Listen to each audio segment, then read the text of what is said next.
Hello guys, welcome back for another high level match of StarCraft 2. My name is Keanu and together with you I'm going to see the longest Terran versus Terran game from this channel. If not the longest from Katowice 2023 between another than Maru spawning here in the bottom right corner and his opponent ByuN.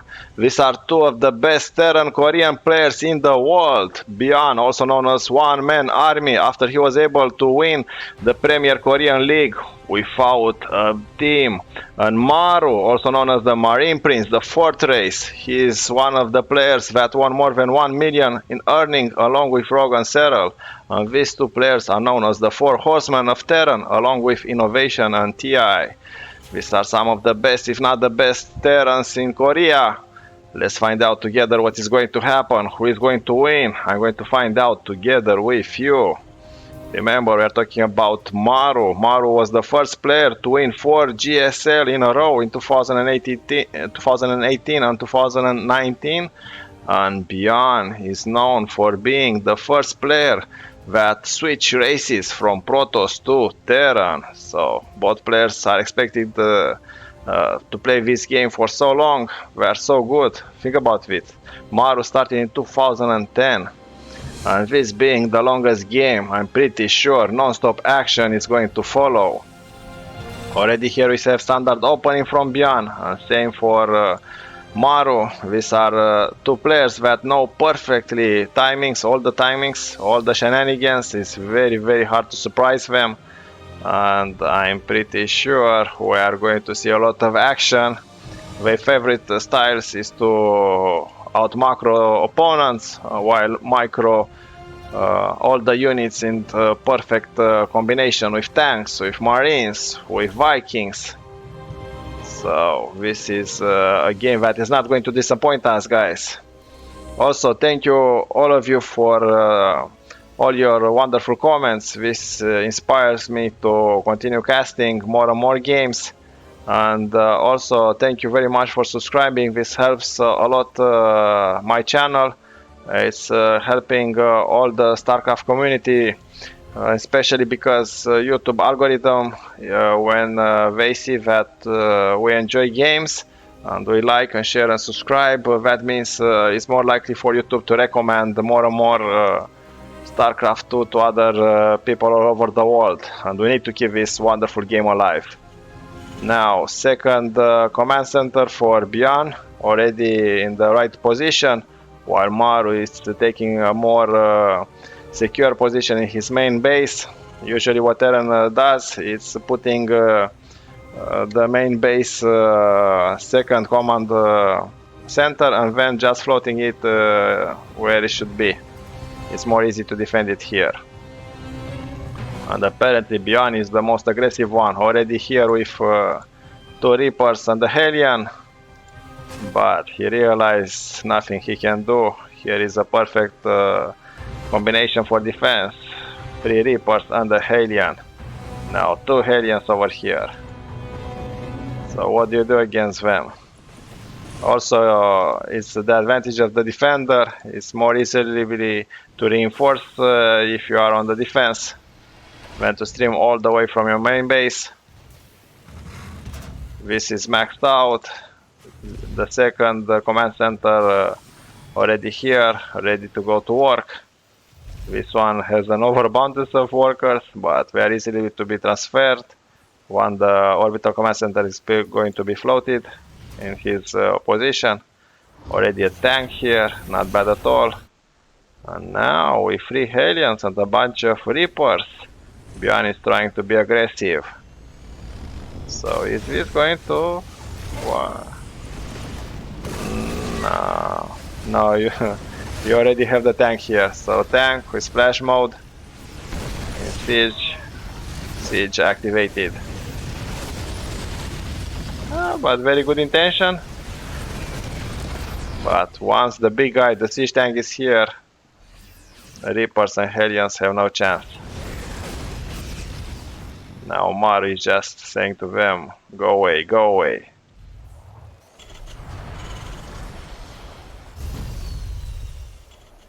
Now a Banshee, is it going to be a Cloak Banshee? And already here we have a cyclone. So we are not even in the 5 minutes of the game and already have banshees, tanks, non-stop action with cyclones, marines, reapers. This is what I'm talking about. Vikings here. Yeah, the banshee is slowly going into the mineral lines. Not bad at all. And while this is happening, the Vikings have landed. Look at them. How many kills? 3 kills for the banshee? 4? Not bad at all. But here is a Viking that is going to take care of it. Without cloak, banshees are very vulnerable. So already it's hard to follow all the action. Action in the main base. Action in your opponent's base. So trying to micro. Using the Vikings for extra vision. And why not you can land them. Here we have a Raven. Raven has the ability to literally block a tank. With an interference matrix that was exactly what was activated here. But he had to pay a price. Now another interference matrix. Already the Liberator is here. These are acting like aerial tanks. Now 2 Vikings versus 4. Obviously 4 versus 2 are going to win. Now 4 versus 1. Pushing with the Liberator even more. This is a slow turtle style for Terran.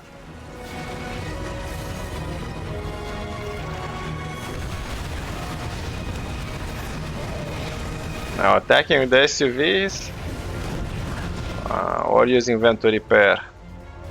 We can literally repair non-stop. And now the Vikings has landed. Look at them landing here.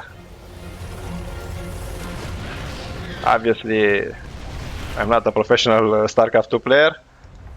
And when I play in Silver League, I found myself in some of the matches against Terran. I like to play random sometimes. And I found myself Terran versus Terran, and my opponent has like 20 Vikings landing in my mineral lines, and that's it. GG, game over. So this is a tactic that I saw in lower brackets being used. Now is he going to try the same? Scanning, seeing there is nothing, and landing. Yes, so it works at pro level as well, guys.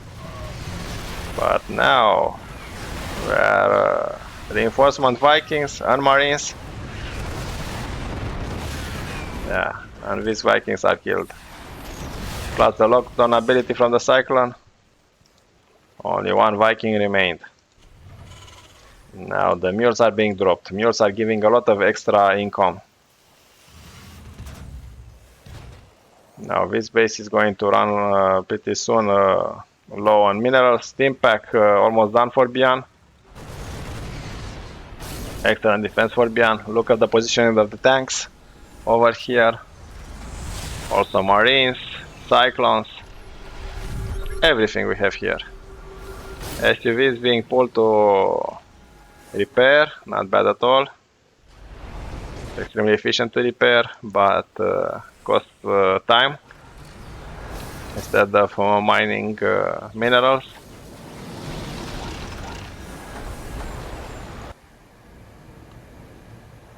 Maru is the one that is now aggressive, and ByuN is the one that is defending. Maru already on 3 bases, on 4th pretty soon, while ByuN just now securing his 4th base.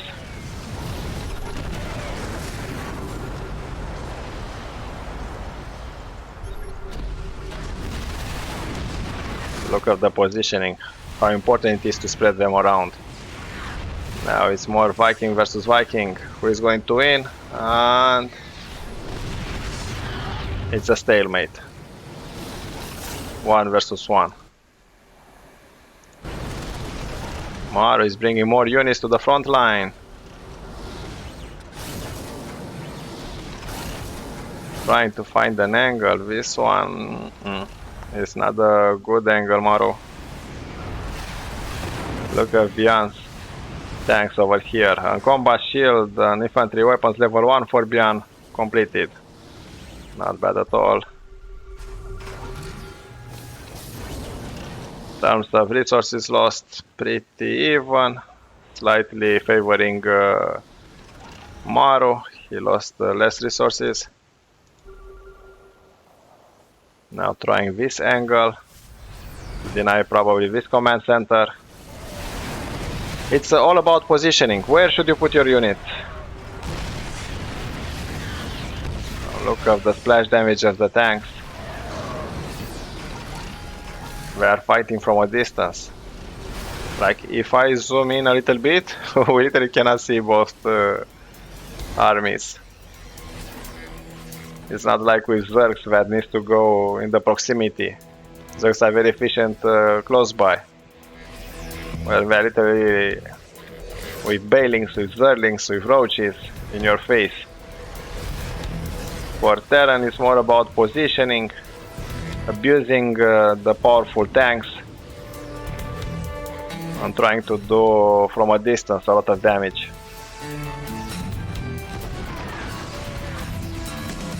Pure Marine. Now Maru is going back. He probably is okay with his progress so far, realizing that he has 4 bases running. Infantry weapon level 1, almost finished for him, completed right now. In terms of income, highly advantage for Maru, huge one. Army as well. Let's see if ByuN is going to be able to cover back the lost mining and time. And now with a drop, this is what I'm talking about. A drop in the main base, but already some units are here for good measure. Plus a tank, plus 2 Vikings. Yeah, this drop was good, distracted Maru a little bit. But here is where the real engagement is happening.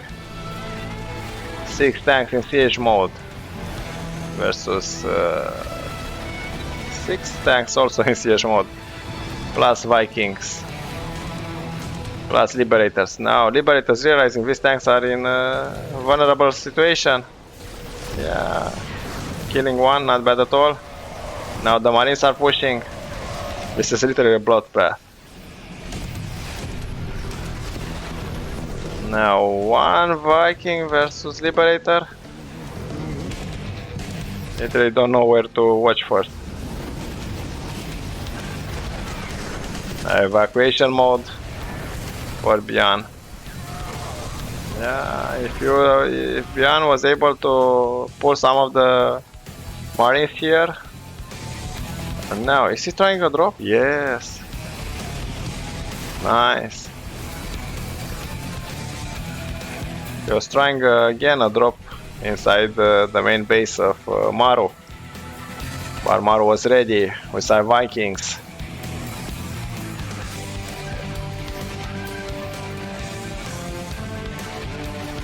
Now battles here, Marines versus Marines. Vikings killing Medivacs. And now vehicle weapons level 1 done for ByuN. Armory level 2 for infantry for Maru. So both players know how much important the upgrades are in a match. Because you can have the same amount of army, but without upgrades you are going to be bound to lose.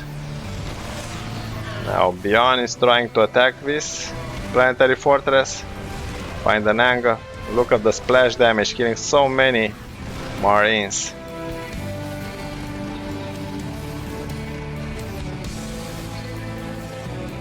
So these are very, very good players.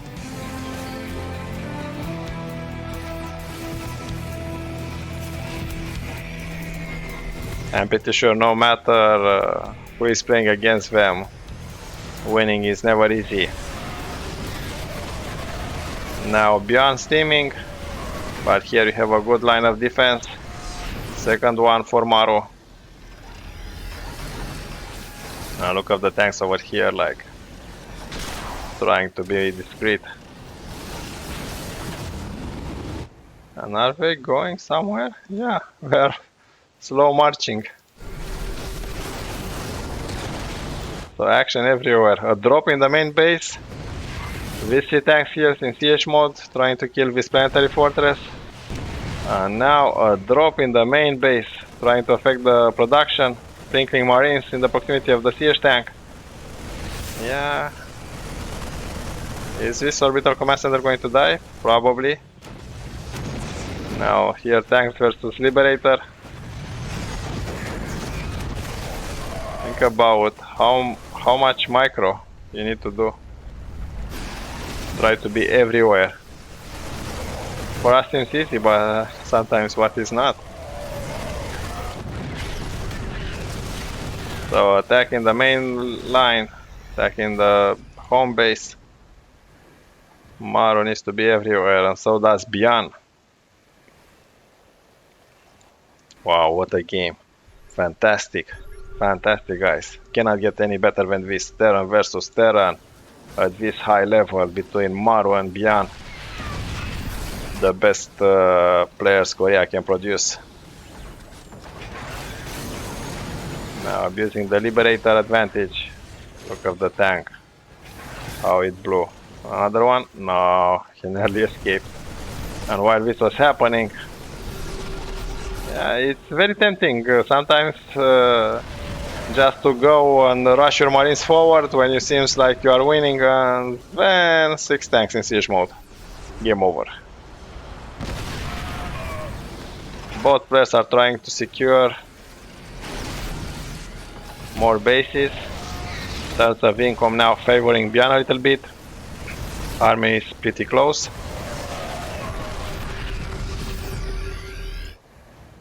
Another drum of top. Infantry weapons level 3 completed.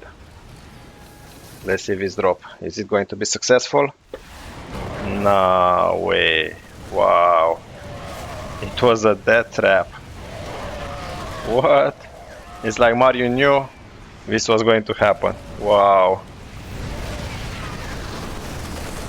This is a denied drop. This is what I'm talking about. And while this is happening, action in the center as well.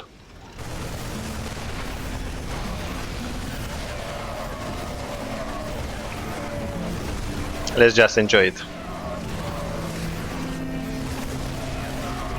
Literally, guys. Excellent work from both players.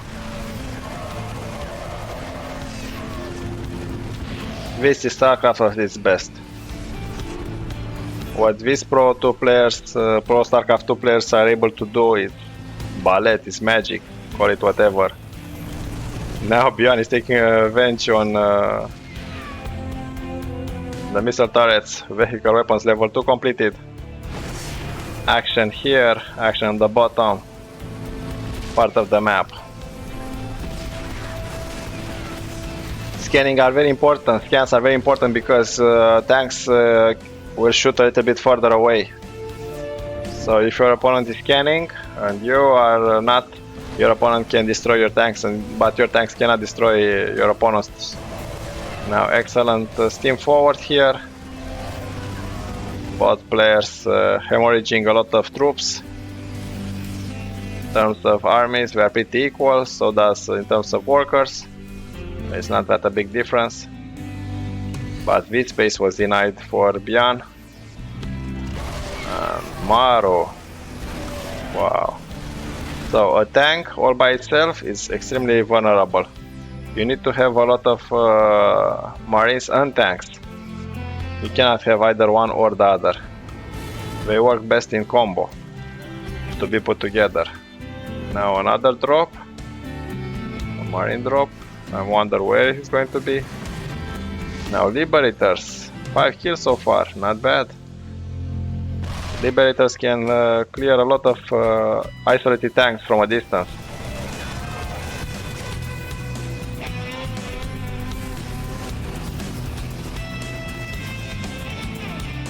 Now they are attacking, withdrawing, attacking, withdrawing. trying to bait your opponent into the siege tank line of fire. This is a choke point of death. Look how much blood everywhere it is. And this tiny drop, not that successful. Already 2 tanks over here. Is he going to try to... 3 tanks, 4 tanks, plus a bunch of marines.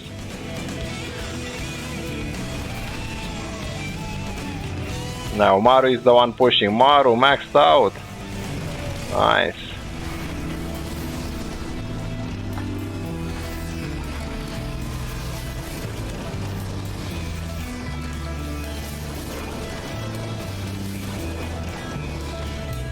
Maru is trying to push. And withdrawing this orbital command center was the smart thing to do. Otherwise, for sure, looking at the size of Maru's army, ByuN would have lost it.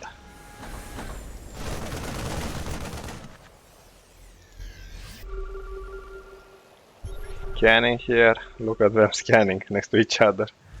See exactly what is happening.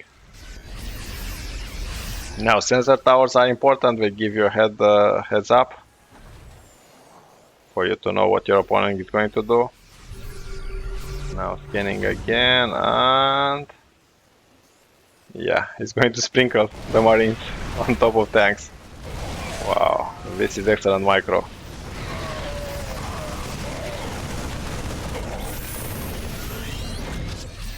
And while this was happening, ByuN was attacking in the bottom part of the map.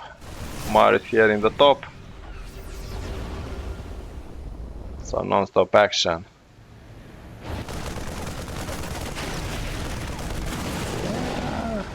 Yeah, and he's dead. Now paying back the favor, Maru was the one that was sprinkled with marines on top of his tanks. Now these marines, yeah, payback time. Wow. Interference matrix, insult to injury. Now scanning everywhere. They need to. This is their point of view. Maru, now ByuN. Now this is ours. Luckily we have the full vision.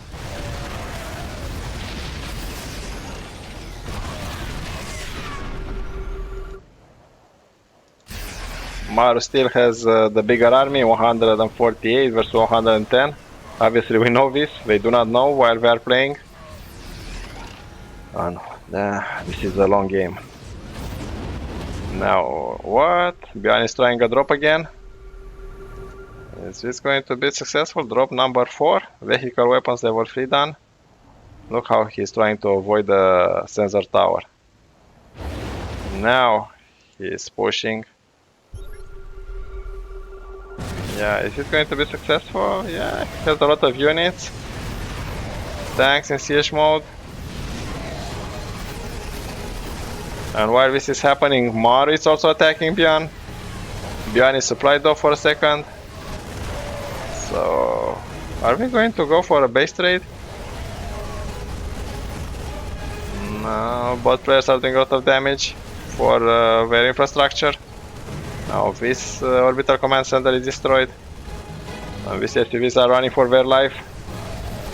The tank is doing a lot of damage here. 6 kills on this one, 8 on the other one. Now finding an orbital command center with your workers. Yeah, the Liberator is here. ByuN is retreating. Maru now is retreating after doing a lot of damage. So non-stop action everywhere. 1-2 punches, 1-2 punches. Now dropping mules. This is the saving grace for ByuN, giving him extra income for marines.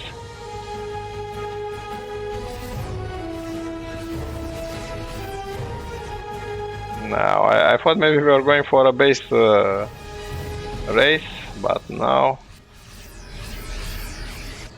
This is like Rocky 4 on Mortal Kombat in the same time. Bleeding each out with punches. 1, 2, 1, 2.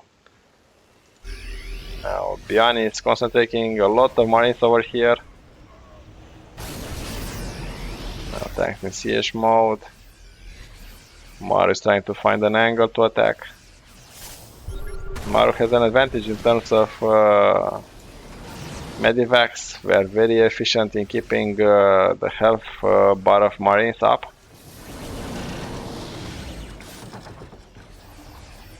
Now for the first time in the game, ByuN has a superior advantage in terms of total numbers. 177 versus 164 versus Maru.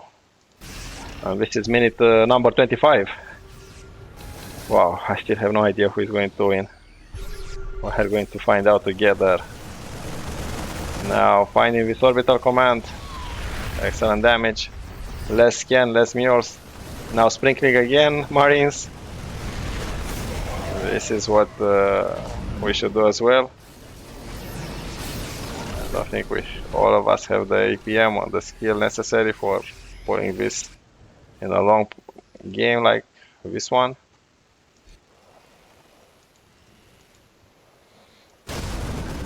This is where the clash is happening. This is a choke point. So it's never ever a good idea to attack here. Now, yeah. Steaming.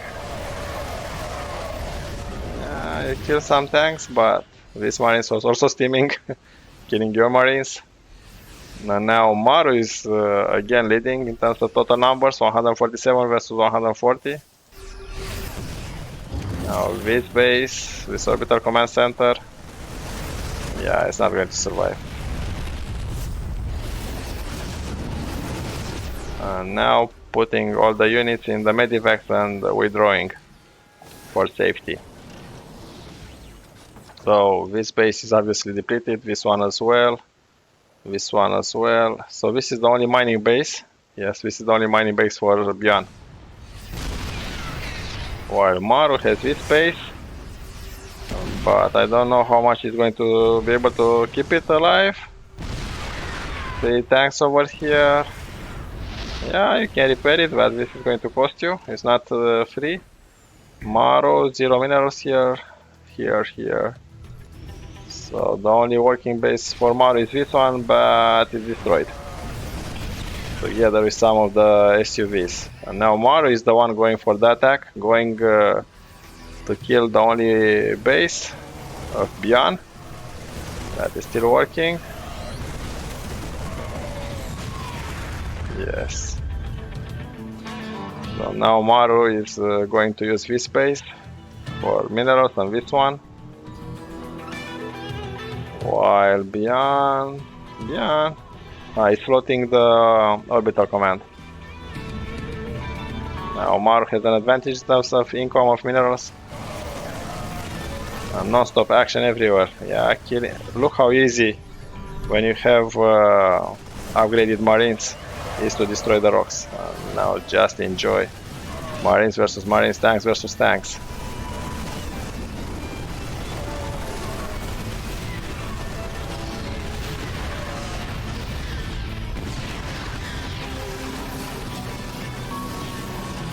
So now ByuN has a base. And Maru is trying again to use this base after it was denied. So we're pretty awkward close to each other.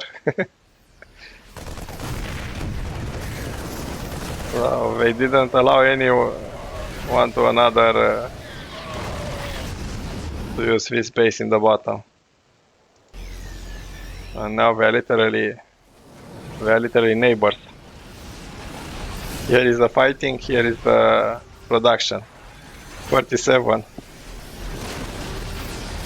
and 22 over here instead of 16.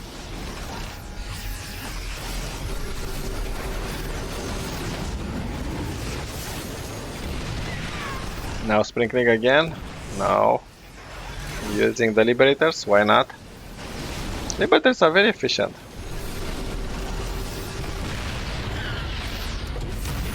Now denying the mining of ByuN. It's a good strategy. Now ByuN is going for the counter attack. Yeah, even some of the supply depot, if you destroy, you can find that your opponent is going to be supply block. Now, this is the final remaining army for ByuN. Is he going to be able to do something with it? I think he realized that he is running out of minerals, while Maru is still having this base. So ByuN has to do something right now, right here, otherwise he has to GG. Oh, only one tank remaining and a bunch of marines on the dream. So going back to the main base. Already here 3 tanks. What is ByuN going to do? Drop where? Already a liberator here. 108 in terms of army for Maru versus 61 for ByuN. I don't like where ByuN is right now. No minerals whatsoever. 0 minerals. And I'm pretty sure ByuN is realizing that his chances of winning are slim to none. Now Maru, he's still having a lot of minerals over here. And is Maru going for a counterattack? Let's see together. 4 tanks here, a bunch of marines.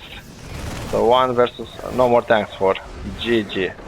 So Maru decisively won against ByuN. Thank you for watching. Keanu over. Remember to subscribe.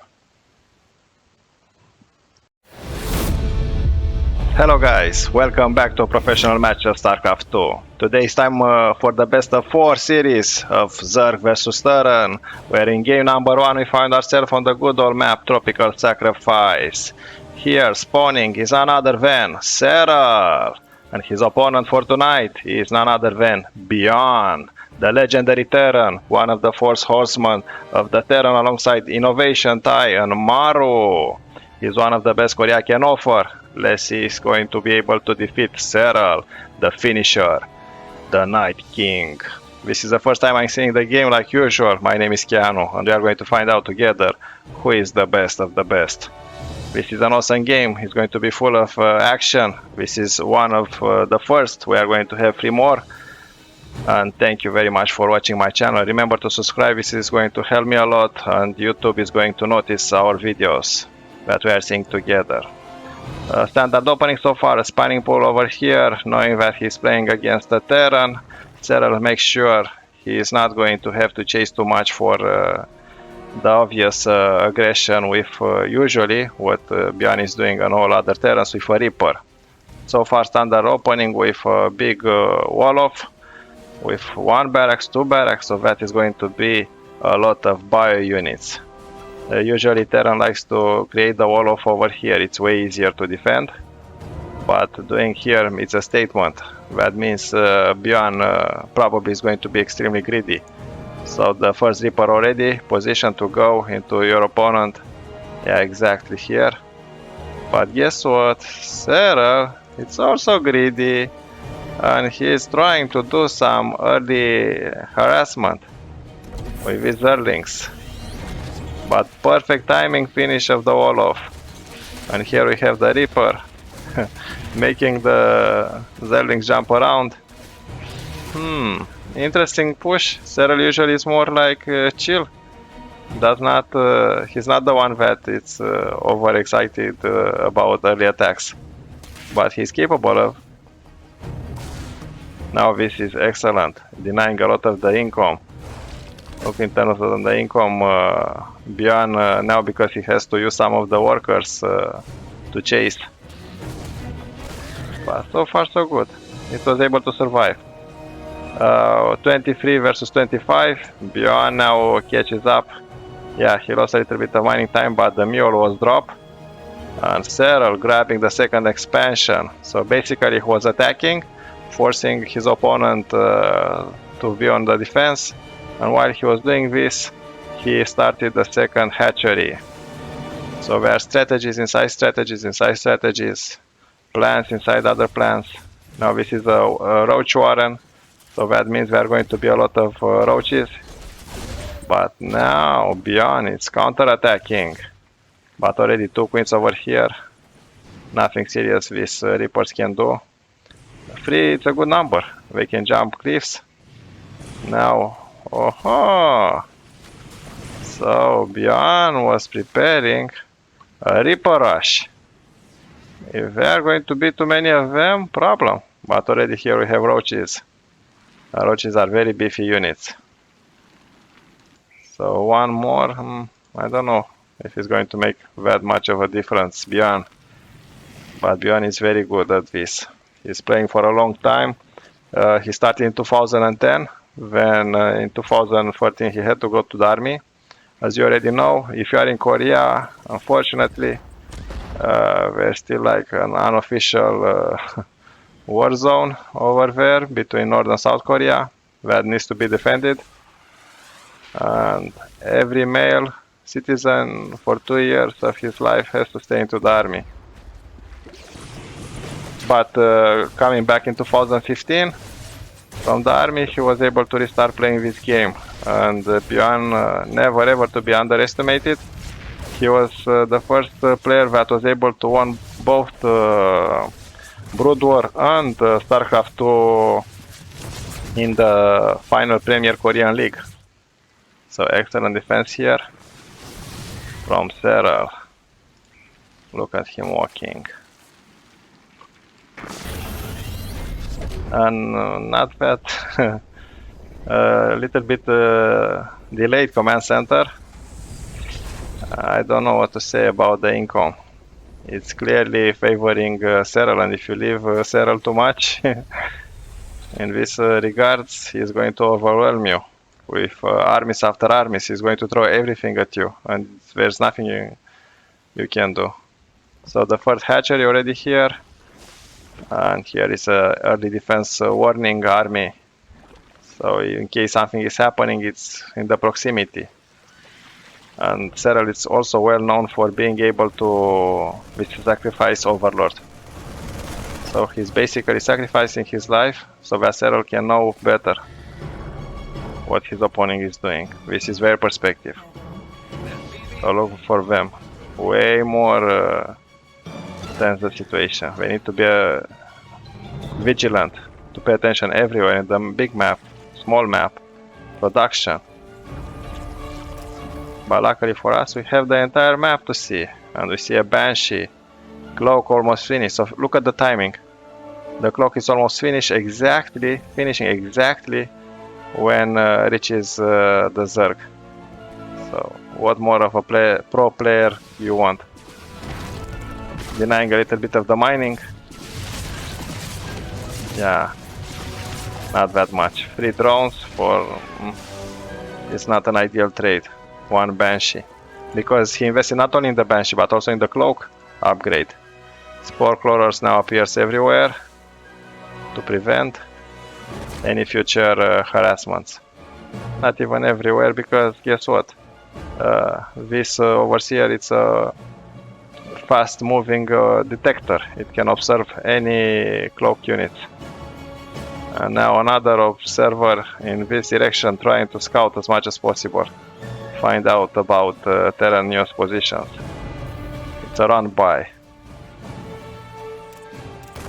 See, in this way, this is exactly what is happening. And while this, another cloaked Banshee. Now a spore crawler for good measure. 1 kill, let's see. 4, 5, oh, nice. But he's dead. Yeah, dead. Attacking your opponent is very important, because if you attack your opponent has to focus on you. So he cannot focus more on the map. 2 tanks already, 3 tanks. Excellent position here for ByuN to defend. Like you have the bunker with 4 marines, you have this wall. It's suicide to try to go here. But suicide also not to do anything. So this drop was immediately spotted, but it's continuing nevertheless. They got their orders, what can you do? You have to follow them. And let's see, and another base. Yeah. I don't think these two are more than like going to do damage, but running directly, nope. Two spore crawlers already in place, 4 queens. A little bit of denial of the creep. And now we have the Mutalisk. Mutalisk are very good. They can harass easily. They are like the Mongol warriors, horse archers.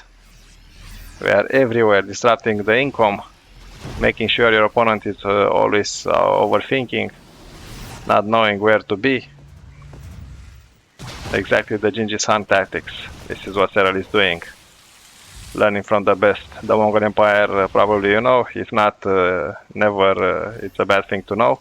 It had the biggest continuous land empire in the world, stretching from South Korea all the way to Poland. And in the south, reaching Egypt. So think about it. All with horse archers. Overwhelming your opponent in different multiple places. Exactly like Serral is doing right now, and ByuN is trying to copy as well with his drops. These Marines were steamed. Yeah, denied easily. Serral is too good for this. Forcing some missile turrets, and they can heal very fast, Mutalisk. But now the terran is on its way. 5 tanks. These are the big guns. Oh, excellent interception. Now let's see who is going to win. And Serral, excellent concave. But these tanks, a lot of splash damage, a lot of marines. Serral withdraw, strategical retreat is called. Morphing more bailings. We are very good when dealing with bio. These mineral lines look so juicy. Yeah, is Serral going to try a flanking maneuver? No, just waiting a little bit, trying to see where his opponent is. Has no idea. And now sending some of the units here to defend this new base of operation in the proximity of the terran. The terran is also on the move, trying to see what the opponent is doing. You just killed Marta. No, we came to avenge her.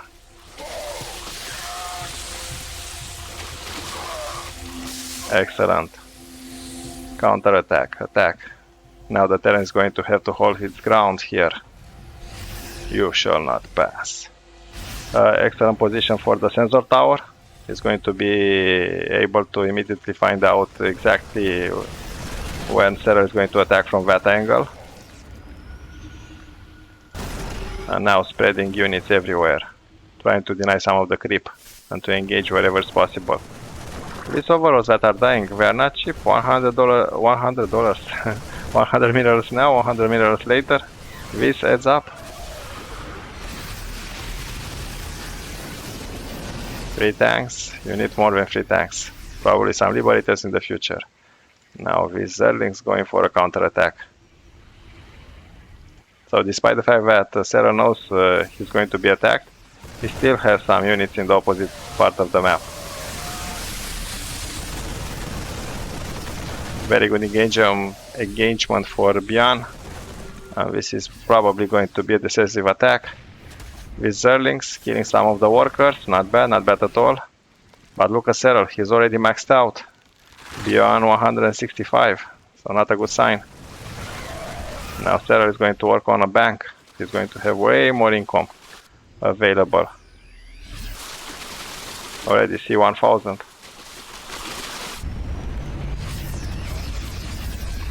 What happened here? Yeah, let's see together. So the bailings. And yeah, we were able to kill some of the terran units. Now destroying these rocks, creating another path of avenue for a direct fight, and splitting the army in two to create the concave. Now I'm pretty sure ByuN is in panic mode. Uh-oh, I'm going to be attacked. So while these roaches are over here, this base is doomed. Yeah, no, zero chances. Look at them rolling into the... Wow. Immediately destroying a lot of the infrastructure. Now we have the big guys, the ultralisks here. They can take a lot of damage. Yeah. Now 83 workers for serral, 62 for ByuN. Economically speaking, serral has a huge advantage. His income is 3,000 versus 2,000, and this has been since the beginning of the game, constant outpacing the opponent. And now a desperate drop from ByuN. But the queen is here, the queen is going to see it immediately. Yeah. Yeah, you are going to kill the queen, but in the meantime, the zerglings are coming.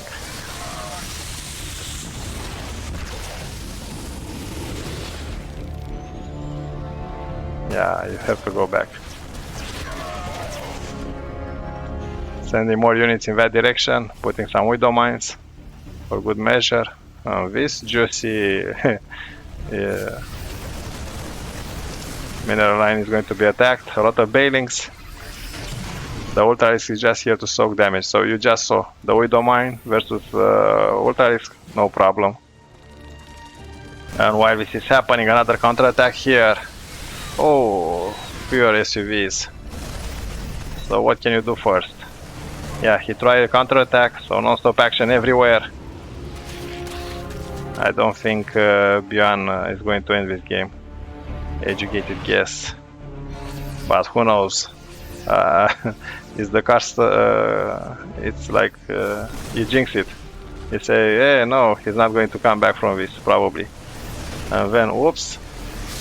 At this level, you never know. It's all about how able you are to micro your units.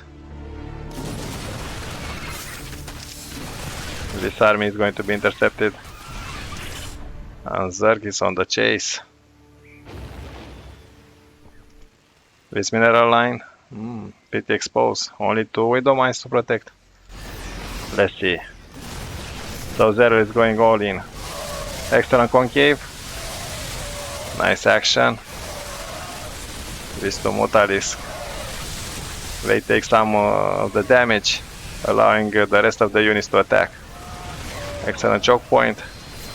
But there are too many of Serral.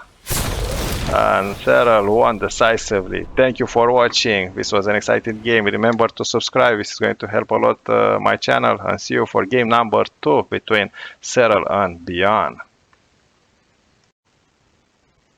Welcome back to game number 2. If you haven't seen the first one, go and watch it. You still have time to put on pause. If not, just stay here. This is going to be even more intensive, 20 minutes long game. Non-stop action between 2 of the best players in the world. None other than ByuN, representing Korea, versus Serral from Finland, the finisher. Who is going to win? Like usual, we are going to find out together. Standard opening so far. Both are trying to scout to see what is happening. An early SUV trying to build a supply depot finished. That means more workers, more army, more of everything. And what? After previous game, already rushing to barracks? ByuN. This is going. So this is when I know a game is going to be cool. When you see pro players trying to do cheese. So when you see something like this, expect non-stop action. And already we know we have the advantage that is going to be 20 minutes long. When they started the game, they had no idea how long it's going to take. StarCraft game, this is the best part about it, is like in tennis. It can last for 30 minutes or 2 hours, who knows? Probably 1 hour, because maximum resources you can have. What is going to have? Marines and another marine, probably. So yeah, we are going to see a rush. Everybody knows Serral likes to have an early hatchery, second hatchery. And now here with a bunker. So bunker plus marines equals problems. So if you are a noob, like I am, big problem when your opponent is doing this. And already Serral trying to prevent, bringing some of the drones here already a lot of lost mining time. Look at them attacking. Yeah, Serral knows if we are able to finish this part, big problem. Yeah, and the bunker is over. It's done. With Marines, Tom and Jerry already doing some kills. Now 3 Marines, that's even worse. That SUV was finished, and now the Zerlings are here. So that was a huge advantage for Serral that he lost, because look at the drones dropping like flies, as they say in English. And ByuN now has 18 workers, 19 versus 10. Wow. Saving some of the money from the bunker, always a good idea, and trying to continue the push. And in the meantime we have the second command center. Wow, what a start. I will try to replicate this in my next game. So hope this is going to work for me. Not likely, but who knows? Maybe it can. I'll find someone that haven't seen this video yet. So let's see. Coming back home, he realized that he cannot do more than this. But that was a lot. Now Serral is still under a little bit of disadvantage, and look at the income. And it used to be even worse for him. So as a Zerg you always want to have a bigger income. Now this overlord spotting exactly what is happening. Seeing that the barracks are going home. So that means Serral has a little bit of catching up to do. More drones are being to spawn here and put to work. Already research, this is to create faster, stronger Zerlings. The Zerlings are those little guys, the main unit for the Zerg, these ones. Look at them, the Zerlings. Aren't they cute? A little bit. This is called larva. Larva are what enables Zerg to create multiple units at once. So this is the magic of this game. Everything has a meaning. Everything has its strong points, low points. Depends how good the player is able to exploit them. Crypto more extremely efficient for Zerg because it allows units to move faster. And now look at the details. These birds flying around here. Are they like pigeons or something? Small details that sometimes go unseen. Now, are the players going to try some other shenanigans or just expand? Usually they split the minimap in two. Here is the big prize. These patches of gold minerals produce way more income, but they are harder to defend because it's in the opposite side from where you spawn at the beginning of the game. This is called a Zenaga Tower, provides you vision. So if you have it, you have a lot of vision. As Zerling just tried to bust all by himself, 0 damage. So the sacrificial Zerling, same like with Halion, just trying to observe. They see exactly the timings. At this pro level, ByuN and Serral knows exactly all the timings in the world. It's like a chess player that knows all the standard moves and openings that you cannot surprise, especially trying to use Steam Pack ready, upgrading here plate armor, attack for Marines, and ByuN like usual is going to be heavy bio. The bio is very useful, especially on maps like this, big maps. Because if you use mech is so slow and Zerg is so fast. Like immediately if you try to go into the right part of the map, he is going to appear into the opposite and so on. Is this going to be able to do something? Not that much, but still it's a menace. When you have 2 full medivacs, if you somehow by mistake lose focus for a moment, bye bye mineral lines. All the drones are dead. Look at the micro. Any bit of advantage. Also keeping Serral busy is very important, otherwise Serral is going to keep you busy. So you better be the one in charge. These are the queens, the brotherhood. I don't know if you have read ByuN, Frank Herbert. Please do it. If not, you are going to just miss on something so cool. Some of the best books in the world, and there you are going to see I don't know exactly the English translation of it. I've read it in my own language. Where is an organization of powerful women with a lot of abilities, and they seems like the queens over here, stacked together, powerful,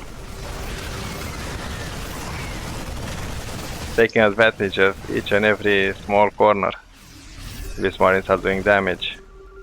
In terms of the army, we are pretty equal.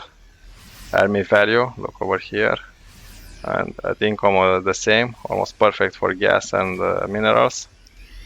We are talking about the 4th base for the zerg and only 3 bases for terran, so far it's 3 versus 3 bases. Zerg usually consumes more resources, so needs to have more of an economic advantage. Look how we take advantage of this, like the 300 Spartans. And while this is happening, we have another push here in the middle of the map, trying at least to limit some of the creep spread. Now this we don't mind, perfectly in order to deal with groups of zerglings, allowing the marines a way to retreat.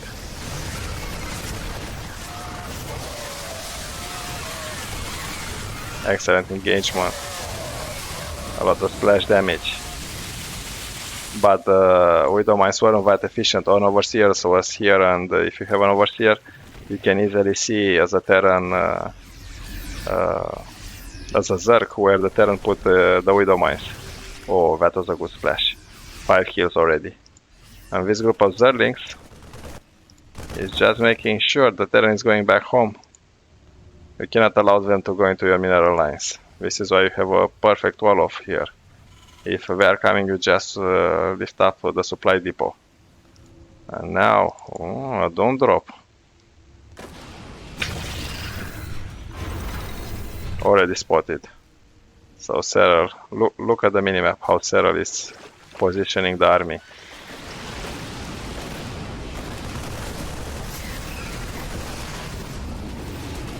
What ByuN was able to do here, micro the marines to kill the banelings. Trying to kill banelings is very important because in case they are getting close to you or your mineral lines, they can blow up and kill everyone.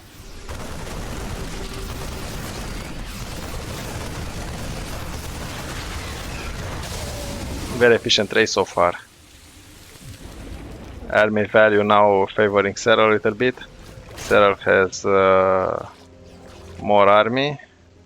No, less. 74 versus 93, 74 workers versus 73. So in terms of worker, they are equal. This is not a good sign for Serral. He needs to have more. So is ByuN going to surprise us with a victory? Huh. Let's see. Nah, it wasn't that Widow Mine Day. And now just making sure to come from an angle, unexpected one. But here we have another Widow Mine. Widow Mines everywhere. Another Marine drop. So yeah, Serral realized there isn't that much he can do. Sometimes it's even hard for me as a caster to keep track of everything that is happening. Now imagine them actually clicking, playing. Good engagement here, but not for Serral, for ByuN. And while this is happening, here we have the Terran. ByuN is trying to limit the creep spread to see where the Zerg is. Zerg is everywhere.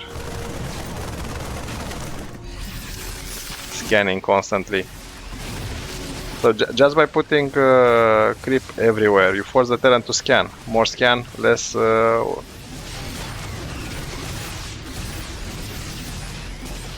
workers, because you cannot drop a mule without energy.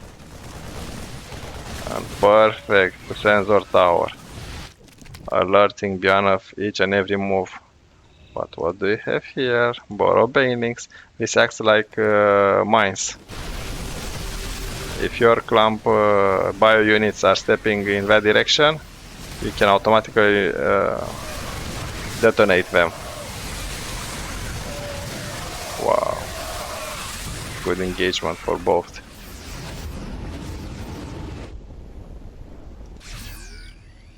Non-stop action as promised. Best players always offer best games. And these are the best of the best. I will not expect something else. And the Viper.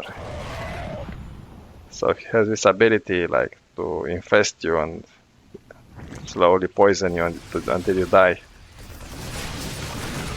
Another attack in the center. The Marauders are here to soak some of the damage. The Marines in the back. So you have one line, second line of defense. Splash damage everywhere from the banelings. And both players are able to survive. And I'm very impressed with Serral. He's from the beginning of the game starting with fewer workers after that cheeky rush, and he still managed to survive until now. So ByuN started with an advantage, and look, Serral tried to grab the gold mine, but ByuN with her sixth sense already noticed this. Yeah, these zerglings are dead. Maybe one actually, that's it. It's good. It's better than nothing. Now the swarm. So ByuN is like baiting Serral. Come, attack me.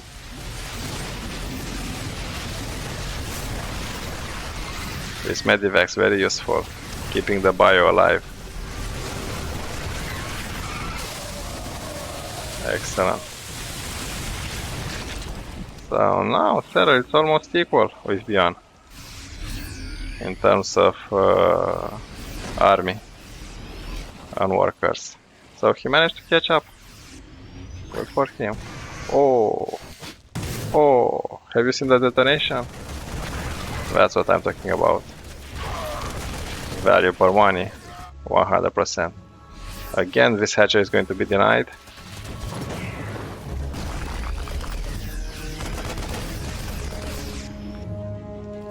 Whoever is going to control this, I have a feeling is going to win. But it's very hard to keep it in touch. But already the creep is next to this base. And here we had a failed medivac drop. Now Serral has more workers. So steadily Serral was able to come back. This drop is going to achieve anything? Not that much. Drop versus drop. Yeah, let's go back. Sorry, I have to go back. No, I'm not sorry. We need to see it. So we have 3 overlords full of zerglings that are going to attempt a drop, and another 3 medivacs. This is awkward. It's the first time I'm seeing it. So where are you going to drop? Where are you going to drop? Bye bye. And while this is happening, another drop here in the main base. But already here we have ghosts, we have everything. Yeah, not achieving too much. ByuN is also known as the Ghost King Prime. Now we know why. Now he's attempting another counter drop of the counter drop. This base was denied, so that was a good thing to do. So action everywhere. And Serral, this is Mambo number 5. He's trying to again to get this hatchery. Sensing this. ByuN is on the attack. 5 ghosts already here. Scanning, and while he's attacking this base, he's also attacking this space, denying. This was denied, this was destroyed again. So excellent drop. This is full bio. You have the sniper, you have the marauders, the marines. What else can you expect? Wow, what a game from ByuN. And Serral, like usual, you show us why you are considered one of the best, if not the best player that ever lived. Definitely the best by far in zerg.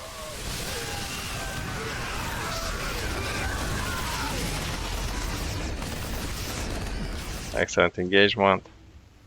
So basically ByuN is trying to starve as much as possible Serral using these bases and remaining out of resources. The ghost is dead. So the Ghost King Prime just lost a ghost. But more to follow. These are not cheap units, you know, they are very expensive. And another excellent engagement in the middle of the map. Void mines, a lot of splash damage everywhere. Marines trying to protect their bodies. Here a random command center, probably to be transformed into a fortress. And what do we have here? None other than lurkers. Lurkers are very efficient against bio. But already ByuN has a counterattack. The sniper. The ghost. So look at the position on this choke point.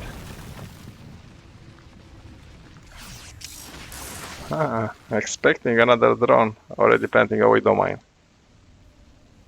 And here we have a burrow infester. Is the infester going to succeed?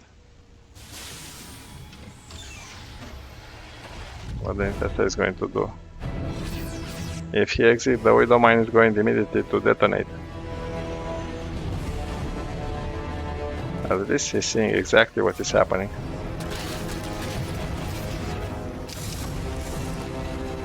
So 2 more widow mines.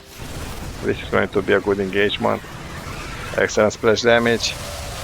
The infestor used his ability to deny the mobility of the terran. Wow. Planning in advance. 5 moves in advance. This is why Serral is Serral. ByuN is very good. He has a lot of experience. But nothing in comparison. So many other players. He started in 2010, so that's a long time ago. Sniping everywhere.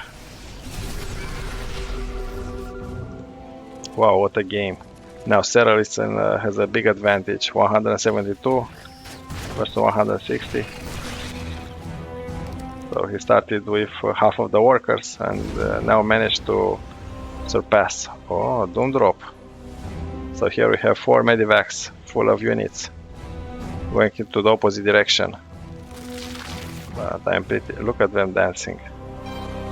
Serral already suspected something like this. So this drop trying to deny this base again.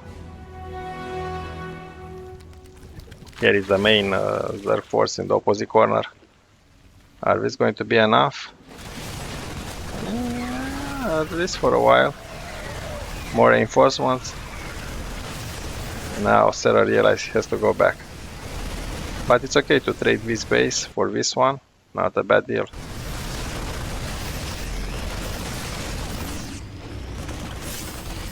Trying to deny the life of the medivacs. Now these units are going to be able to go home. Half of them at least. And while this is happening, here we have a major engagement. So many ghosts trying to deny this base. Mission successful. Is it? No, the base is going to survive. This ghost is what is going to keep ByuN alive. Oh, good detonation, splash damage everywhere. And you saw sending one zergling sacrifice himself to kill the widow mine. That's a pro level move. Yeah, real-time strategy is called for a reason. And now the terran's on this move. How many ghosts? Wow, 10 ghosts. Versus the zerg. Are these ghosts going to be able to manage to kill tier units? Boys, don't waste your time with Sterling.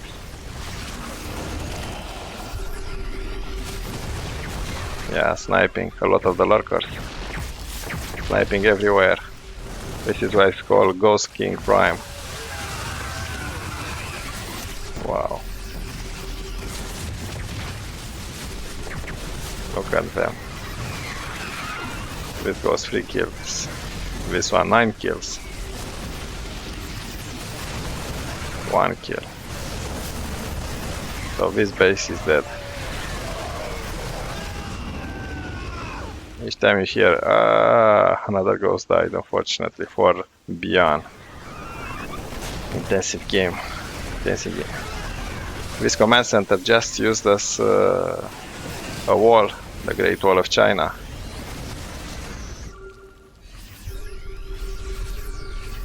Scanning everywhere. You know exactly. The terran you need to scan, and ByuN, definitely the winner of this game. Non-stop action. Thank you for watching. Let's go to game number 3. Keanu over. Hello friends, welcome back for game number 3. These players need no introduction, they are the best there can be. None other than ByuN, here with the red terran versus serral with the blue zerg. Thank you very much for watching my channel. I want to say a special thank you to Matthew Herman, one of the latest subscribers from my channel. This helps me a lot, so thank you, Matthew. Hope you enjoy our daily cast. I'm going to do my best to have one each and every day. But obviously this is just something that I'm doing in my extra time. Not that much, I may add, but something that hopefully is going to grow bigger and bigger with your support. If you are going to subscribe, please remember to put some comments. Let me know your feedback is very important to me, and this is how we can go forward together. Here we have a standard wall-off. No, he's stopping. ByuN, what are you doing? Ah, greedy. Instead of building the barracks, he's starting a command center. Economy is very, very important in StarCraft 2, and so does serral do. He started the second hatchery as well. In the meantime, trying to scout to make sure there is nothing in the proximity. This is what they are seeing. So not much, a lot of fog of war for ByuN, and this is what serral is seeing. These overlords are very crucial for zerg early scouting. You don't need to send any workers. Luckily for us, we see the big picture here. This is game number 3. We are going to have another one. I'm going to cast it today. And I'm very curious who is going to be the winner, serral or ByuN. So far 1-1. Both players showed amazing skills. Command center almost built over here. And for the zerg right now, we'll delay the spawning pool. This is like a gamble. If you delay too much, who knows? If there's going to be an early rush, you may find yourself in a dire situation where you have nothing to defend against.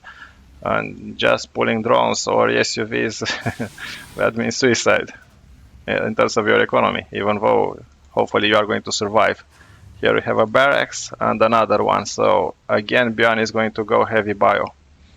I would like to see more and more, look at the fish, more and more mech. Wow, this map is amazing. This is what I like about this game. So whoever did it from Blizzard, congratulations. Once again, you are able to succeed in creating small details that makes the difference. And a factory for alien production probably. This overlord is excellent situated here. It has a nice view to this ocean. Here we have a crab eating some little fish, like in an aquarium. Fancy trendy aquarium. Fancy trendy cool aquarium. Okay, I used all my words in English. Here we have this early zerling, trying to see what is going on. Probably each and every one of us while playing send a suicide mission, a zergling or a terran, marine, or a zealot if you are playing with the protoss, just to check what is going on into your opponent base or in the proximity, to see the timing of the third base. And already serral very greedy like usual with a third hatchery, sending the queen from the other base to inject more larvae. Larvae are very important to create more units. In the meantime, we have a fully saturated main base. All you need is another Vespian geyser, but for low tier units like zerglings there is no need. You need more of minerals. 16 workers here as well, and 5 workers already here. While for ByuN, we have an almost mixed full here and here. 14 out of 16, not bad at all. And now the Terran bio, it's on its way. Trying to kill some of the overlords and to try to put some economic pressure. Military aggression, it's always good. The best defense is offense. Yeah, blizzarding, sees, yes. The way he does zergling, yes. And he's dead. Now, this is something that ByuN likes to do. Medivac drops to harass the enemy as much as possible, and also to kill as many of the structures and workers. They are also good for healing, but so far ByuN is more than happy to kill some of the creep tumors and then to go on the offense, despite the fact that he is already discovered. Nah, you better run, the queens are going to intercept you. Half of the life of this medevac is now lost. And Terran units, yes, they can be healed by medivacs, but like if you have medivac or other higher tier units, you need SQVs to repair them. Oh, this is going to be an epic drop. A lot of marines. Let's see what damage it can be done. The SUVs were pulled. No, it's going to survive. Here we have too many queens that can easily transfuse. So yeah, a little bit of damage, but not that much. But still, keeping serral in his own base, it's a good achievement in its own. Now healing them. They use the boost. And when we're using the boost, we are losing some of their life. It's like a drug. Kids don't do drugs. They're very bad. Very bad. And there is no like real life medivacs to restore our health. Look at them dancing. I like this. And while this is happening, serral is also trying to see what he can find out more. Perfect timing. He realized now is the moment for the third command center, which was transformed into an orbital command to draw more mules. Look at them go. And now if we look at the income, we are pretty similar, but now ByuN is going to skyrocket with the help of the mules. See, immediately from 2000 to 2700. Yeah, these medivacs are running out of energy to heal. And is ByuN going to attempt another drop? Let's find out. These widow mines are very good to soak some of the damage, to kill a lot of zerglings, bailings. And now this overseer is seeing exactly what ByuN is up to. This better be good. Yeah, let's see what the Terran is going to do. Gathering all the forces in one and going for the attack. Some beefy marauders in this mix. They are very good. Twice as expensive as a marine. The bailings are here. Good connections, relative good. Luckily for the Terran, here we had the medivacs. Think about this. You are a zerg, you are fighting your opponent, and boof, your opponent is uplifted. Nothing you can do. This medivac is very low in energy. It's a little bit risky. Queen, 1-2 shots, and that's it. You are dying along with all your marines. So not a good place to be in. How many widow mines? 4 so far. This part of the Terran army is here mostly to keep in check. But I don't know what ByuN can do against 1 base, 2, 3, 4, 5. 5 versus 3, never a good place to be. ByuN had an excellent game in game number 2 because he was able to deny Serral so many times his extra bases until Serral realized he's running out of resources. And you cannot win if your opponent have more resources than you. Serral 80 workers, so that means his army is a little bit smaller, but he can lose more minerals. He can afford it. His bank is always bigger. 500 minerals, while here we have only 200. 3000 versus 2000. It's a good indicator, but it's also about the skills of the players.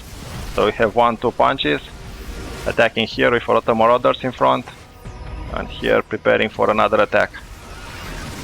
This is going to be the main engagement.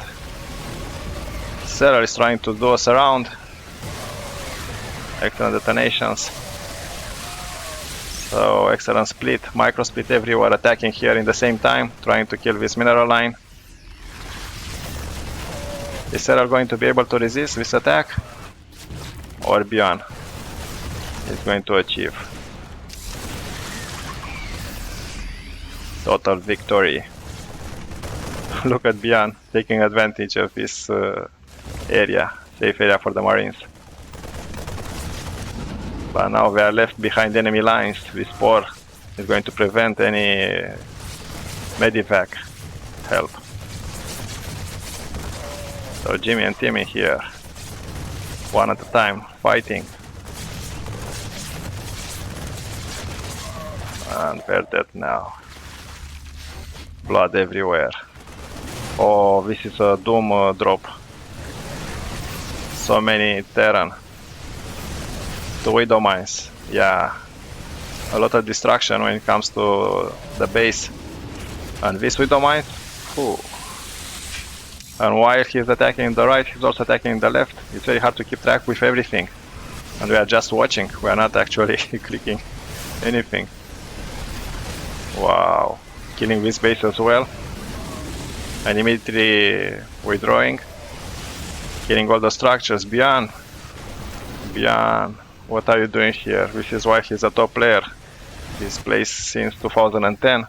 Think about this. Just think about this. He had a 2-year break when he went to the army between 2014 and 2015, but in the meantime, ByuN, I am impressive as usual. Thank you for watching this intensive game with me, Keanu. Over. Now I'm ready for game number 4 between none other than ByuN here with the red Terran versus Serral with the blue Zerg. We had 3 intensive matches. This is not going to disappoint us. We are going to see together who is going to win. My name is Keanu and thank you for watching together with me. Let's see if the one-man army can kill the finisher, Serral, the Dark Knight. These are two both exceptional players. Let's see what they got for us. Now, apparently, ByuN, instead of doing a wall-off in his main base, he's doing one in where is the second base usually. So very interesting. And where are the Marines and Reapers are going to go? Exactly here, in Serral base. So probably he's going to rush, like usually, a Reaper or a Marine. And what do we have here? A second barrack. So, ByuN is getting aggressive from the beginning of the game with 2 barracks. So that means his second command center or orbital command is going to be a little bit delayed. But Serral, just waiting for exactly when he got the 300 mineral, he got the hatchery started. So it was not even a second later. These timings are making the difference between a pro player and an amateur, like myself. I will never count by the second. We are training, and this is very intensive training we are doing. I've read like even sometimes 12 hours per day, each and every day, especially when major competitions are going to happen. So think about this. If you go to work, usually you go to work for 8 or 9 hours. Well, we are doing it even more. I'm not complaining. Like I like what I'm doing. We like what we are doing, and we are the best. What do we have here? The usual Reaper trying to do some shenanigans. This map waterfall, it's very nice. I really like it because you have here the no man's land. Where is the river? Look at this bridge. The attention to details. Here we also have a pigeon that is flying. 2 of them. So this is a very beautiful map. And the Reaper in the meantime is just trying to... nothing. He's dead. In a splash. The Reaper is dead. But his body is here. We are trying to gather as much information as possible to prevent the opponent going into an early shenanigan. This is what we are seeing from different angles. Luckily we see everything. Here we have the Overlord spotting exactly the timing. And look, ByuN has no idea. Just now, because the barracks float, he saw the Overlord for a second. Evolutions come under attack. Now we have 4 Reapers. This is what I'm talking about. Obviously 4 is better. We are jumping around. Serral is going to try to do a flanking. He's very good at this. But how can you trap them? They can literally jump cliffs. You just saw them. They are very fast moving units. And also they have those small bombs that makes queens and other units go up. Jump around, jump around. And even if you kill them a little bit, destroy some of their health, they can auto-regenerate. They do not need the medivac to do it. Like a surround. Yeah. Not a successful one. You also saw the mines. Yeah, well, what can you do against them? Not too many options. Not too many options. But while this is happening, what did we miss? Oh, the death of the Overlord. These 5 Marines. Yeah. The Overlord is dead.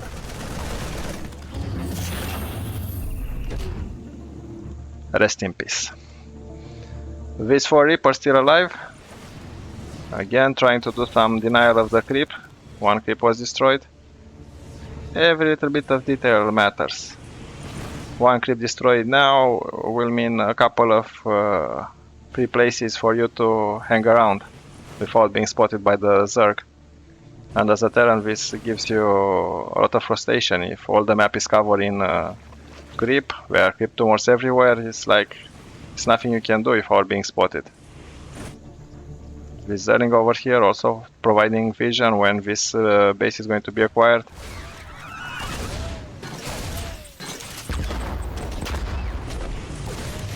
Throwing bombs everywhere, jumping. How long are we going to be able to stay alive? This zerling. Just waiting, being quiet. And now the Marine Ball is joining the Reaper Core. Very nice special effects here. Jumping around, probably a scan. Yeah, a scan definitely is needed to kill as many of the creep tumors. But what do you do against so many queens? You have 6 queens. And as time goes by, we have more and more energy. Jumping again. They are very useful in denying. But the queens are back. In the meantime, here we have a group of marines trying to see what is happening on the left side of the map. Again the Marines. And now we are surrounded. Are we going to be able to survive? Not likely. But these two, yes. And while they are going over there, what do we have here? A lot of Marines that trying to kill this base. Are we going to succeed? No, not likely. But very good distraction. What? Only 3 health? Even a zerg, what a zerg? A drone can kill him. How come he's still alive? Okay, now 12, 15, 16 health. The queen? What? Are you afraid? Go back, queen. Kill him. Here is the main engagement. These Marines. Surrounded? Nope. We are saved in the last moment. And what do we have here? A Reaper still alive. Interrupting the mining. Yeah, the drones eventually took care. Mother Queen was missing. Went for a cigarette or something. Instead of doing her job of protecting the drones. Where were you? Again, trying to deny the creep. So it's very, very important to deny it as much as possible. Mission successful. So another engagement here on the right, one on the left. Killing this base, denying some of the creep. And immediately being saved. So non-stop action.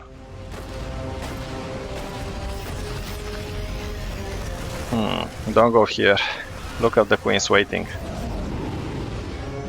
Somehow ByuN knew that it was not a good direction to go into the main base. So regrouping. Just keeping them here somewhere on the map is going to make you nervous. Knowing that there are 4 medivacs with units in the proximity of your base. Now 2 tanks joining the fight. This is what I'm talking about, bringing the big guns. Like, come on, how much can you do with only Marines?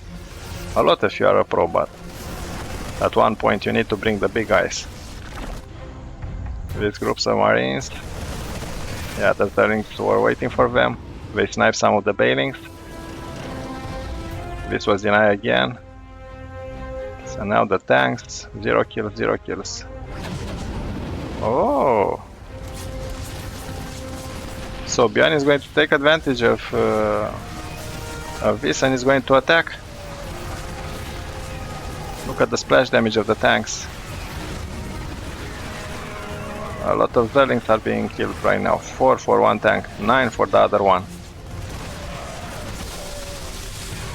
He's literally abusing this advantage. 14 versus 7 kills. These groups of Zerglings trying to intercept the reinforcements. And ByuN is taking an advantage. Like literally. Sending more units in this direction. Now dropping again some of the Marines. Oh, I would not like to be in their shoes. Literally being sent to face the Zerglings, the Queens, the Bailings. Yeah, you know you have the support of 2 tanks, but now here we have more Bailings morphing in, more here. And is this going to be a perfect round? A lot of detonation, but the tanks... Yeah, wow. You need to respect the power of tanks. 23 for one, 41 for the other. Now obviously it's easy for me to say, but I will drop a mule just to heal them. They deserve it. And again, non-stop action as promised. I'm not realizing that. Just now I realized, like literally ByuN is sieging the main base of Serral. So Serral in his own main base is being attacked and harassed. We're not talking about the 4 hatchery. Literally the first one. Wow. Now ByuN is redeploying. Mission successful. Also adding 2 liberators. These are tanks in the air. And is there going to be a counterattack? No, just a flanking maneuver. Sending some of the units here, probably going back. Now splitting the Zerg in 2. Oh, not a good sign for Serral. ByuN is very good, but I will never underestimate neither of them. ByuN is playing since 2010. So, what am I talking about? And Serral since 2011. Yeah, it's true. ByuN got a break. Nice round. And finally Serral got some breathing space. But while this is happening, he's losing a hatchery. These marines are going... Is he going to lose it? No, he's going to survive. Wow. I thought he's going to lose it. So I was saying ByuN lost 2 years in the army between 2014 and 2015. But still, even if you think about 2010, now we are in 2023. So we have 1, 2, 3, 4 bases for Serral. Yeah, the first main one that was harassed, it's almost depleted out of minerals. The second one have a little bit. This one, the main one for ByuN, it's running out. Only a few patches, but no orbital command, nothing over there. So this is what is keeping ByuN alive. Now he's trying another drop. Going to the right. Immediately spotted. This is a rich Vespian geyser, so if you can control this, you are going to have way more Vespian gas.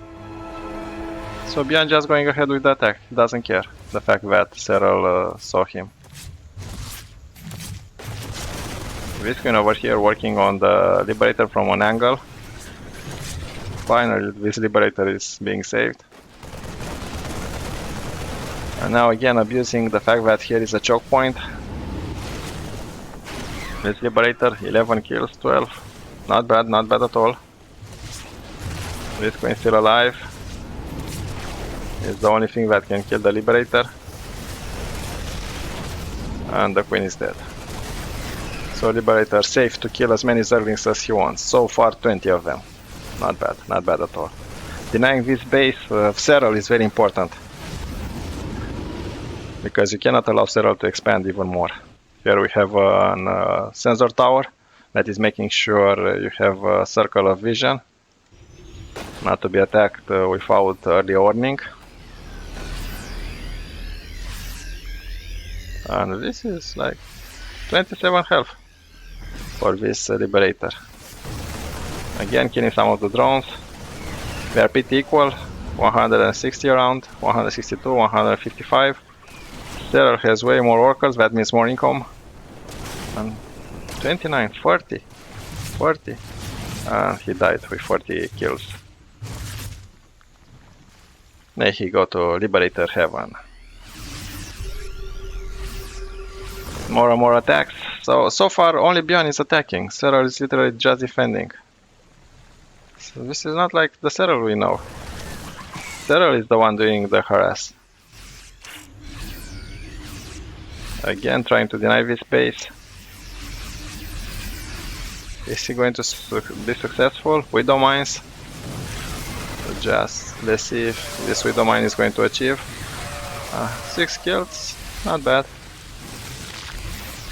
More bailings are being morphed in. This one's also connecting a little bit. Not very trade efficient distance, but Serral can afford. Look at the income. 2,500 around 2,400 versus 1,000 less. 1,500. Wow. Very good game. This can be the game of the year. Non-stop attack. If you have other players that you would like for me to cast, don't be shy. Use the comment section. Let me know. I'm going to take account of your suggestions. Also, I want to thank you, Matthew Herman, one of my latest subscribers. Thank you, Matthew, for watching my channel. And now here a Widow mine at the entrance, just for good measure. These two Liberators are going to achieve at least a little bit of mining time was denied. No air units. A Spore Crawler, yeah, this is going to prevent them. And another engagement here. So we're not using higher tier units. A lot of marines, a lot of marauders, some we don't mind, some tanks, and that's it. And for the zerg, what do we have here? Bailings and zerglings.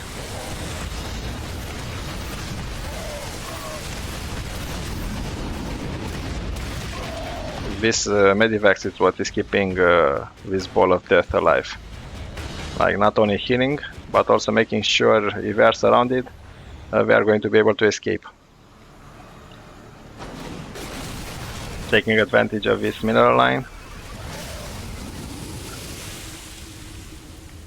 So right in the one fraction of the second before a bailing will explode, you put him into a medivac. 0 kills for this liberator. I had to take some water. When you have long matches, it shows. Yeah, these changelings. Just spotting what is going on.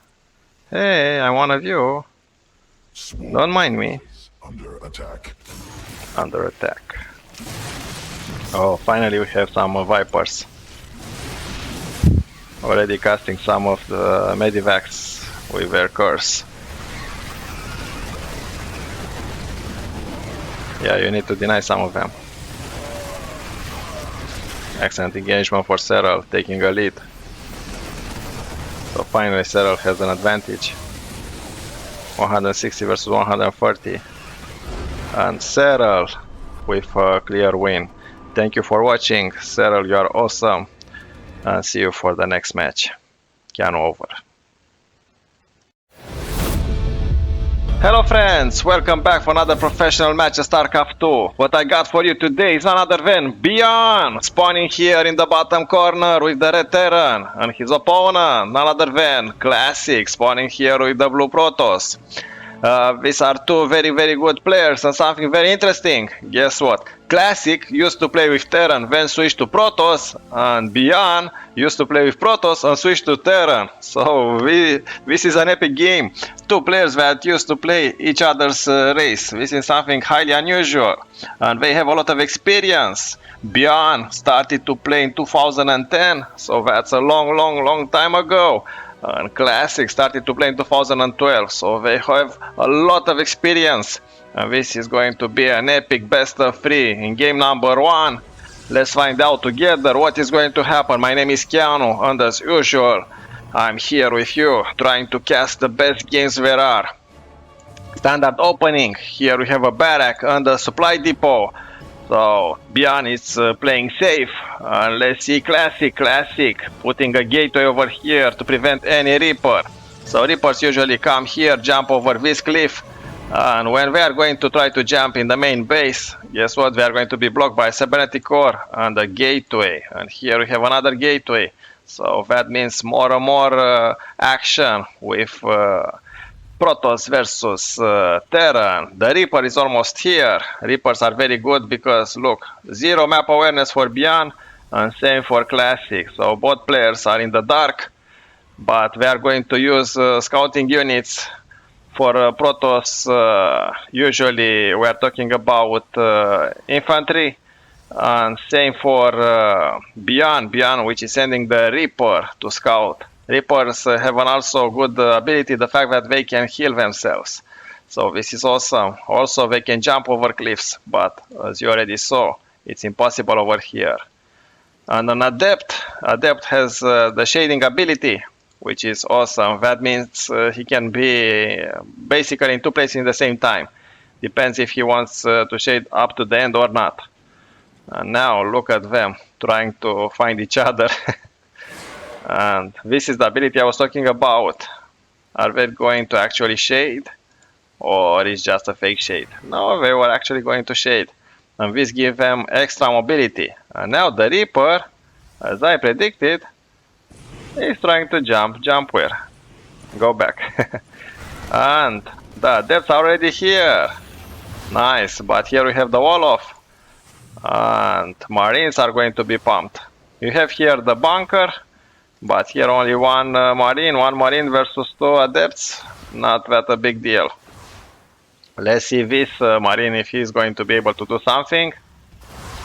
The workers are here just in case there is a need to repair the supply depot on very aggressive style here with the adepts. Yeah, 4 adepts, not bad. This supply depot wall is in big danger. So what do we have here? 2 marines. I don't know if it's enough. And creating here another. Yes, an engineering bay, but here is the cavalry with the cyclone. The cyclone has the lock-on ability, and immediately he is able to kill 1 adept. And now we also have a stalker. More adepts are shading. If you see adepts shading, you need to go back for defense. And yes, we are actually going to. Now a recall. Wow. This is intensive micro from Classic versus ByuN. And what is the comeback after this for Classic? A robotic facility, more and more gateways, units, and a shield battery for good measure at the entrance. Something else? Any shenanigans? No, just standard intensive protoss versus terran. Now the mules, these are going to increase the income for ByuN. Overall, Classic has more because he has more workers, 42 workers. Now see the income growing. And this in terms of the army. So this game, obviously you are familiar, most of you with it. It's all about resources. Here we have a phoenix. It's not a real one. It's just here for scouting. Hallucinated phoenix are very good. They are being produced by the Century. And let's see who is going to actually do a lot of damage in this first game. A very greedy third Nexus. Nice. So Classic is trying to have an economic advantage. And here it's a very good defense with a tank, a barrack. Also you have the cyclone and a bunch of marines. So it's impossible to go here, especially in the early part of the game. This is like a perfect defense strategy. But now Classic is on his way trying to see what he can do. Yeah, this was very unfortunate for ByuN and very fortunate for Classic. It was a free kill. And now a little bit of a shenanigan. A pylon here, probably to warp reinforcement in the proximity of the base of the Terran. Not bad at all. This is what I'm talking about. And now Colossus. This is an epic highly efficient long-range splash damage unit. Look at him, just waiting here next to his buddies. And what? A gateway. Also preventing Terran for taking this base easily in case there is a macro game. And what do you see here? Intensive bio. And a lot of units ready for attack. Is this the moment? Observer seeing everything, but Terran is scanning right now to understand exactly what is happening. Another Colossus over here, so more and more forces scanning to destroy the observer. Each scan means less mules, so even though you lose the observer, at least there is a little bit less minerals. And now look at the timing, exactly when the workers were going to be here. This orbital command was attacked. Is it going to survive? Yes. Baiting the Terran into attacking, but it's not ideal to attack against 2 Colossus. Now ByuN is trying to repel. He needs more tanks. 1 tank is not enough. Here is the second one. Combat shield and infantry weapon level 1 completed for ByuN. Now Classic just withdraw. Here he prevented an attempting drop with 2 medivacs. But for good measure, this is what a pro level player is doing. He left Colossus and a bunch of units home just to prevent this run by. Now 3 Colossus, a bunch of stalkers. This is a very good composition. A bunch of marines, not going to cut it. But who knows, maybe he's going to be lucky. Now we have here the Immortal, the big heavy punch, and let's see if this drop is going to be successful. Probably ByuN is going to try to go over here, and It's unprotected. So this mineral line is in big danger. Yeah, pulling the the protoss. Ah, this is destroyed. Pulling the probes immediately. Very, very good. So the timing, the reaction speed of these players is awesome. Now the hallucinated Phoenix just staying here, trying to be annoying. Now what do you do with these two medivacs? The problem is he wants to bait some of the units to stay over here. He cannot teleport them back home.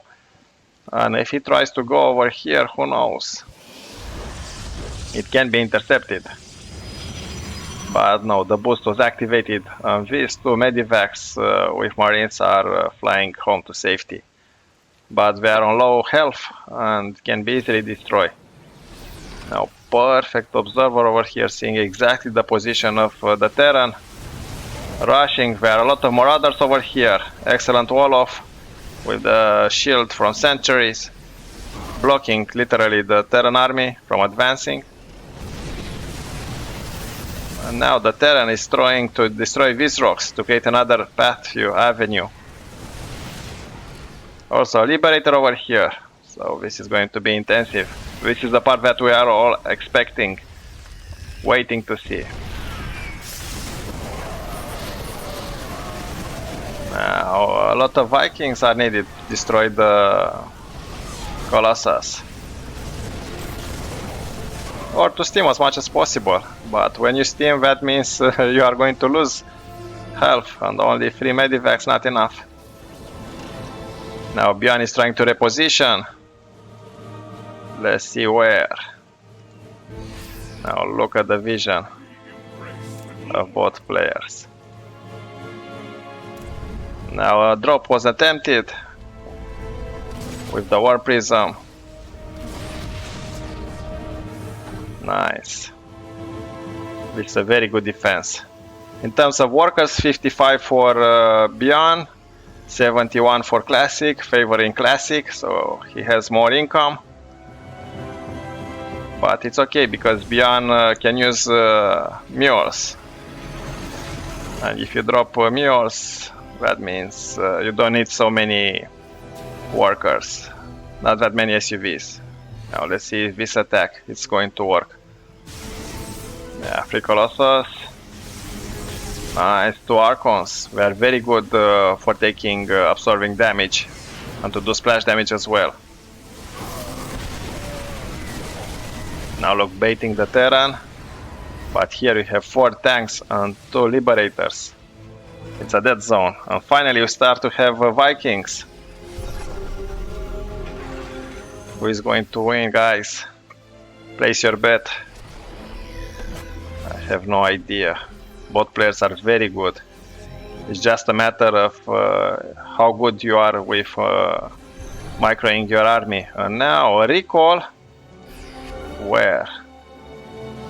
Back home. He realizes he needs to withdraw. This base is lost. At least the probes are safe.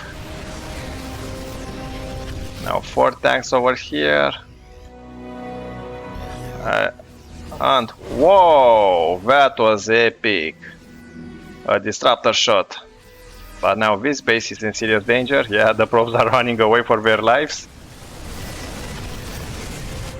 And while this is happening, the Archons are taking the damage, coming attacking these tanks in front. But not enough. This siege tank still here. More and more Terran units are engaging the battle. Yeah, that. Oh, very good disruptor shot, but guess what? The tanks are still here. This one with only 5 health. Yeah, immediately they were destroyed. And these Vikings, indeed, as well. But while this was happening, we had a drop in the main base. Wow. And this drop is seriously damaging the infrastructure, the economy. But the Protoss is here. So who is going to win, guys? ByuN only 40 workers. His army is smaller.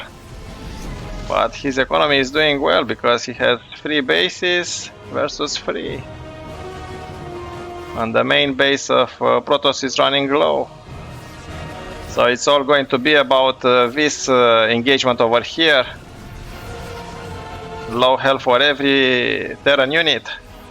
Protoss' army death ball is looking way better. Oh, who is going to win? Now I suspect Classic. So many Archons. Yes, Classic. ByuN realized he has zero chance. Let's go to game number 2. Now, game number 2 between ByuN and Classic. Classic now spawning in the bottom corner and ByuN in the top one. The map is Ancient Cistern. It's a very huge map, very big map, and we are going to find out the conclusion.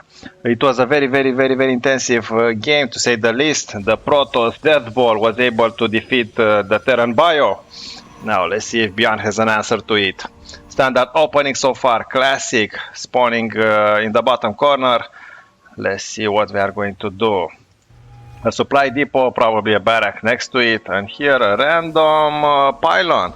Not that random, usually you want to try to prevent Reapers from going around your base. So let's see what is going to be the answer. So here we have the barracks. Very interesting the fact that ByuN was able to be the first player in the history of both StarCraftBroodwar and StarCraft 2 to have reached and won the final of a Premier Korean League while being teamless. This is why he's called the one-man army. And also being very good at microing units. He also known as Micro Jackson. With a long history of matches, both players are very skilled. Now Classic sending a probe to explore. This is very important just to make sure everything is in order with your opponent. You're not going to find yourself in front of a rush. And the probe successfully entered the Terran base. Now seeing everything is okay, the Protoss is just going to continue the search. Why is he searching with a probe? Well, look over here, he's very greedy.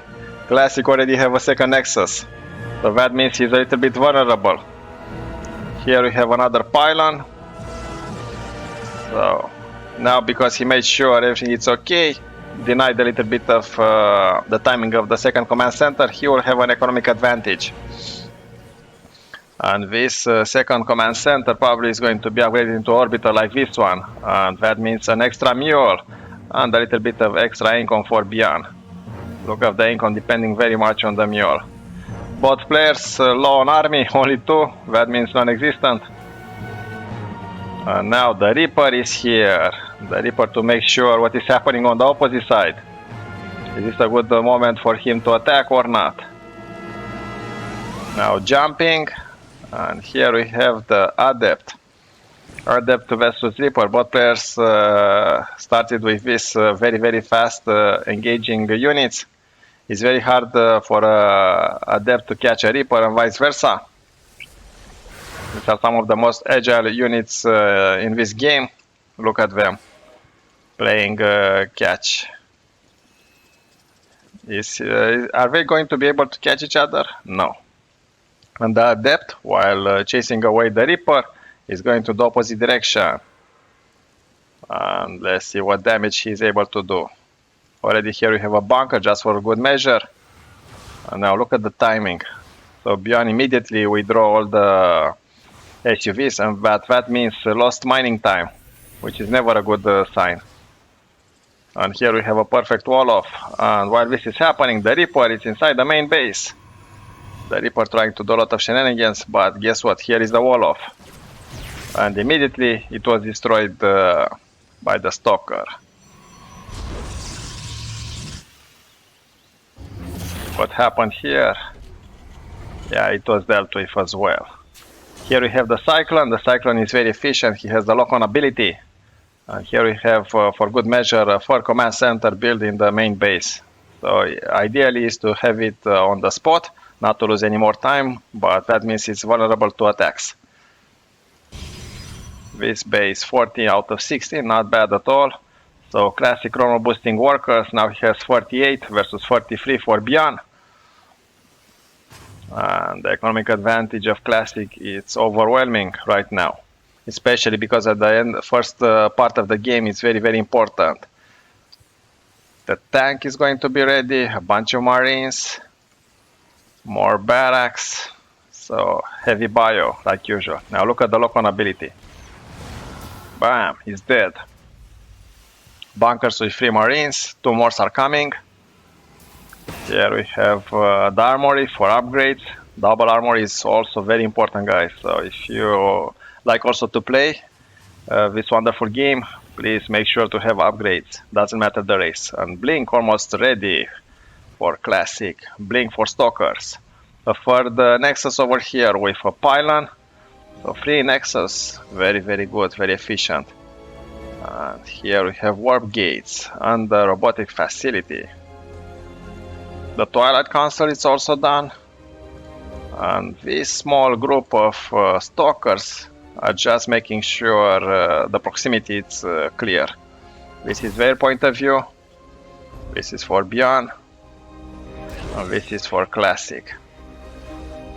So it's very important the fact that we have the full vision. It's easy for us to see where the units are, for them it's not that.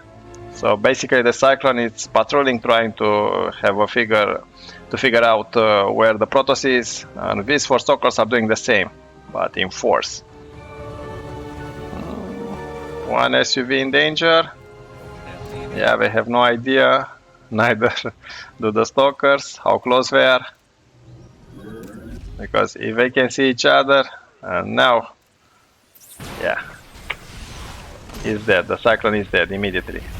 4 stalkers are very potent. Now what is going to be the answer? Here we also have the observer. Yeah, rushing all the units. And guess what? The stalkers now can blink because they have here the observer. But are they going to blink? No. Just killing 1 marine, 2. Yes. Look at the micro of classic, it's amazing. So 2 marines for 3 killed. Now this tank offering cover, trying to land again, and some shots. Now splitting them, 2 over here, just for good measure. A scan to destroy the observer. Now the army of ByuN looks mighty. 47 versus 49, not bad at all. Some marauders inside of it. We also have 2 medivacs full of units. Is he going to try to... Yeah, but guess what? Already here 2 stalkers. So predicting the angle of attack. Now withdrawing. 2 colossus. Not bad. And... nothing you can do. Look at the timing. Wow. So classic immediately sniping. So this medivac is as good as dead. Wow. That's what pro players are doing. But while a lot of protoss units are in the opposite side of the map, here we have a bunch of marines that are killing, but are being intercepted. So this run by was another failure for ByuN, and ByuN is not looking that good. Those 2 medivacs, whoo, that was unfortunate to say the least. But it's tragic. Now going back home to heal the wounds. Look at the medivacs, healing them from a distance. Now classic is the one on the attack. It's another death pole with 2 archons, 2 colossus, a lot of stalkers and zealots to soak the damage, and more units are being warped in.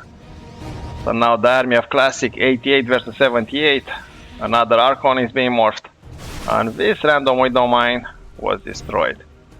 Now this one was discovered, and only 1 tank in the background. Not enough. This is a death pole of epic proportion. More and more units are being warped in. Is ByuN, does ByuN has an answer for it? Wow, excellent engagement over here. Death ball versus, oh, the SUVs are being called. When this is happening, it's not a good sign. And the Archons are soaking a lot of the damage, while the Protoss Colossus is doing a lot of splash damage. Yeah, this game is almost over. Obviously, ByuN is trying his best, but 60 army versus 61? Even I can predict the future. Wow, but very good engagement over here. So classic, very aggressive style, and the fact that he was able to intercept those two medivacs, that was a turning point. It gave him a lot of an advantage. And he also has more places to mine. 4 bases. 5 now. 1, 2, 3, 4, 5 versus 2. Now he knows he has a huge advantage, but he doesn't know exactly how big. Withdrawing over here, regrouping, ready for the final blow. But I don't think this is going to come. Yeah, classic. Excellent engagement against ByuN. Remember to subscribe. Keanu over. Thank you for watching.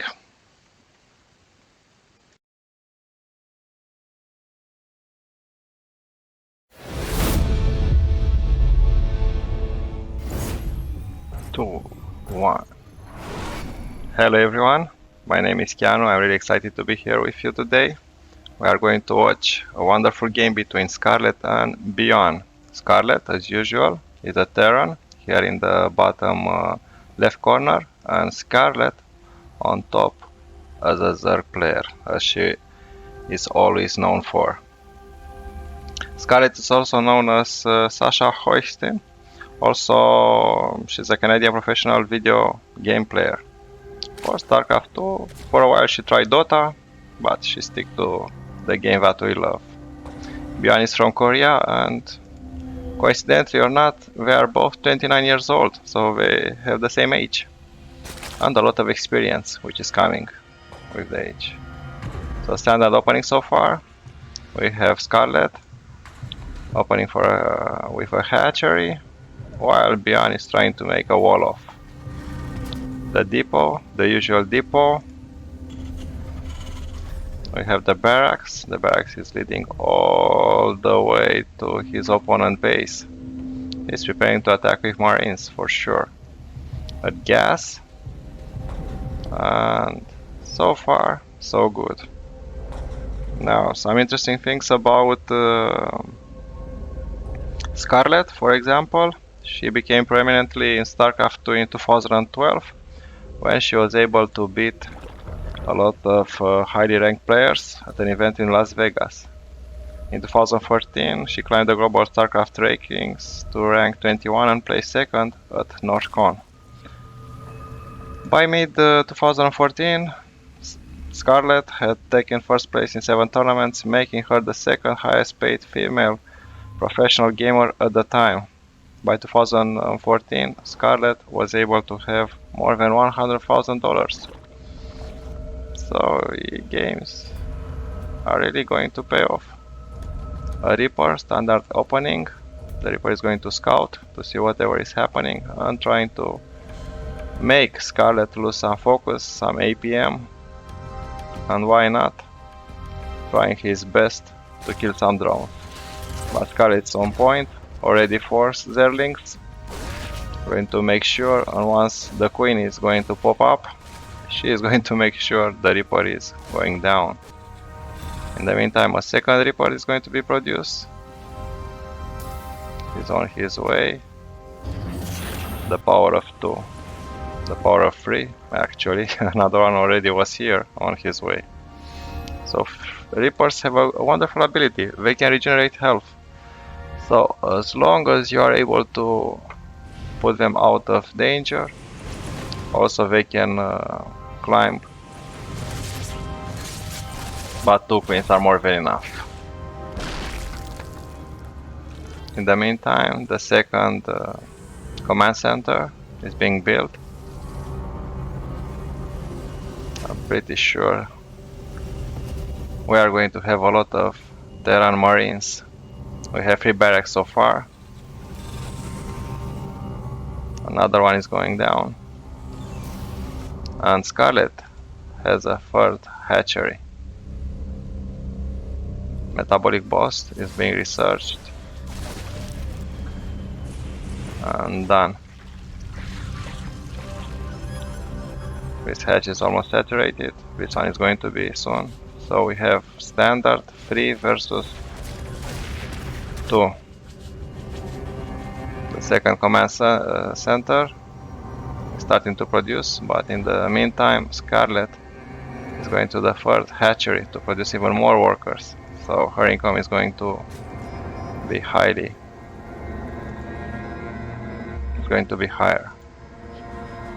The zerglings are going to check whatever damage they can do to probe the defenses.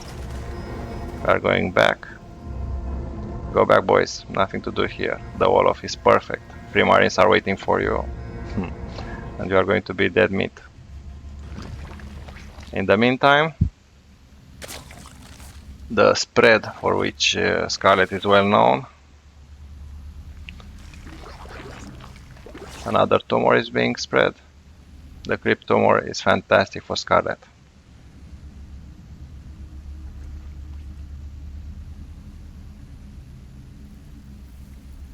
Scarlett, by the way, I don't know if you know, she's in the World Guinness Book as the highest career earning for a female competitive video player.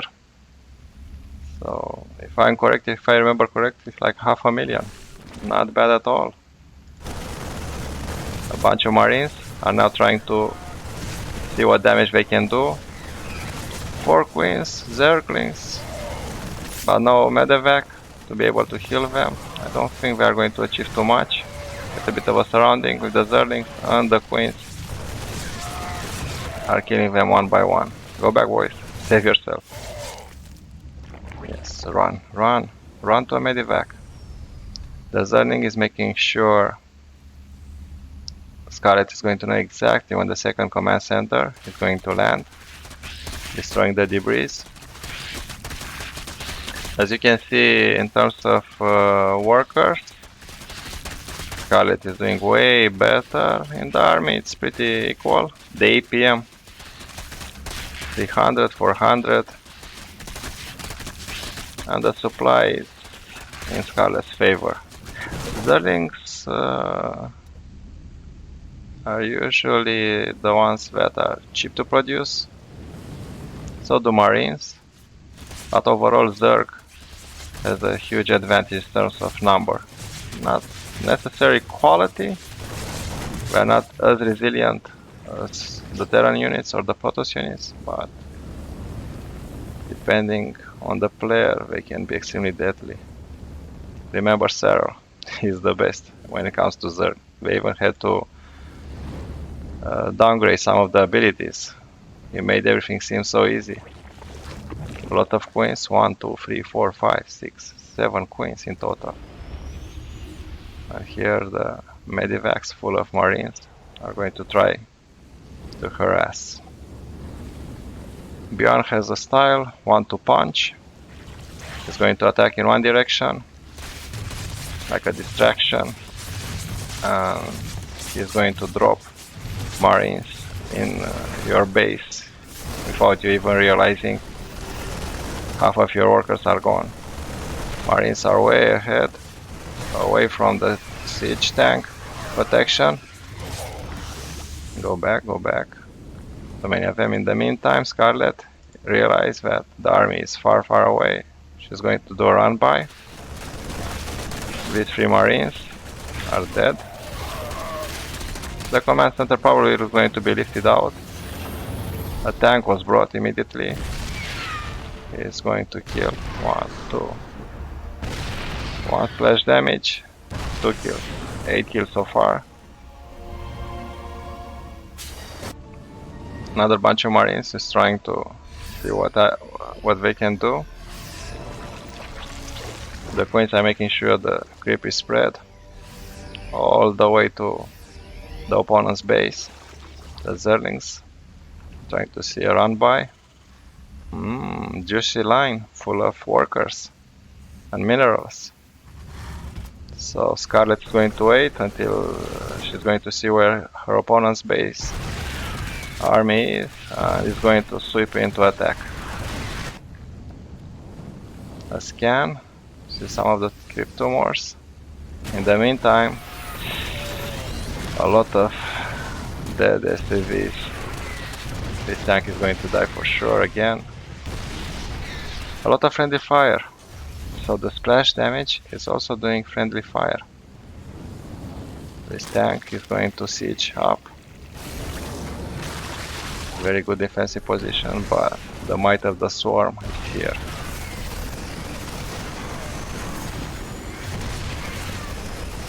The Liberator is going to create protection for the tank. 10 kills so far, not bad at all. 7 kills for this Marine. Yes, heal Jimmy. Jimmy the Marine. A lot of queens, 1, 2, 3, 4, 5, 6, 7, 8, 9, 10 queens. That's a lot of queens. So, with a surrounding, all of them are dead. Luckily, the medevac saved them. Again, a lot of workers. Juicy workers. Maybe a bunker, it's not a bad idea. Here too many workers. You need a fourth command center probably. A little bit of discussion. Go, go, go. We're teasing each other. The zerglings are coming. This seems like efficient trades, but not really. ByuN is very good at targeting the bailings. So Scarlett has to pull back. Now she has a 4 base harassed by 2 liberators, but the queens are marching and destroying them easily. In the meantime, the Marines and the tank is going forward. Let's see what we are going to achieve. The tank again trying to provide like a second line of defense in case it's needed for them to pull back. The zerglings are trying to sweep to see maybe a hidden base over here, maybe over here. We also have a zergling to observe any movement. And they're ready for attacking the main base. Nope, it's protected. Let's go to the juicy mineral line. The tank for sure is going to produce some splash damage. I don't know how many out of those 60 are zerglings. And if... oh... poor SUV, it's almost dead. 2 tanks, 3 tanks, way better. A lot of Marines. Let's see, 2 liberators, 4 liberators. That's what I'm talking about. The queens are here, a lot of bailings. A surround is happening. And they're dead. Luckily for them, the meta drops, medivacs are making sure the bulk of the Marines are going to survive, otherwise it would have been a total disaster. GG. So Scarlett has 1, 2, 3, 4, 5 bases, a 5th hatchery in progress, loading, while for ByuN only 3. The main base is running dangerously low, half of the minerals are disappearing, more than half, like 80% of them. The second base also is running low. This is the only viable base and it's oversaturated. While Scarlett, it's definitely well ahead when it comes to minerals. Upgrades for everyone. As you can see, is researching level 1. Scarlett has 2 evolution chambers. Starting a research as we speak. Here a big fight. This is a very good line of defense. ByuN realized Scarlett cannot take any more hatcheries.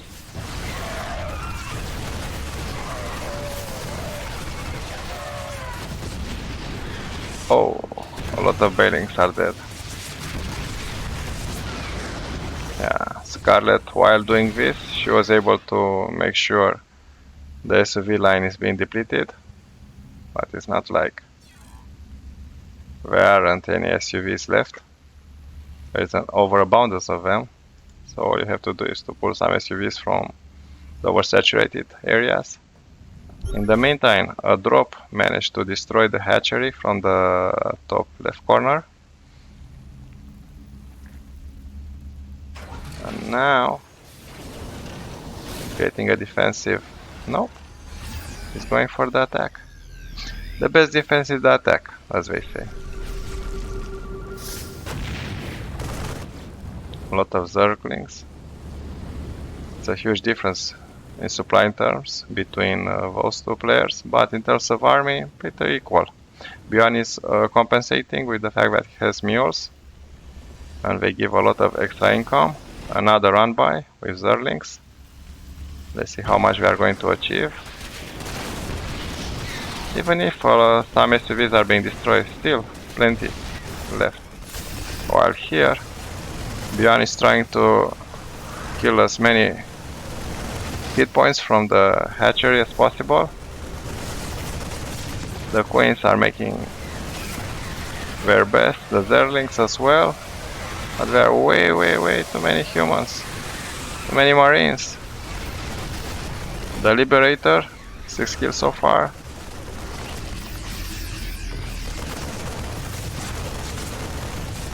Two kills for this marine, 2 kills. Marines are doing okay. The hatchery seems that it's going to fall down. Good for you, ByuN.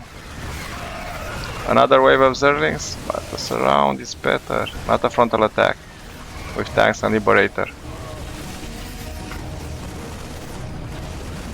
And now, a miracle, apparently ByuN is going to pull out of his hat, as we say. 2 drops. Medivac drops. Not going to achieve too much. The queens are here, zerglings are here, but while Scarlett was distracted, marines and tanks are going to push again to this hatchery. A Liberator already here. The rest of the armada is coming, the tanks are coming. 9 kills, 5 kills, 24 kills. 0 kills, not for long.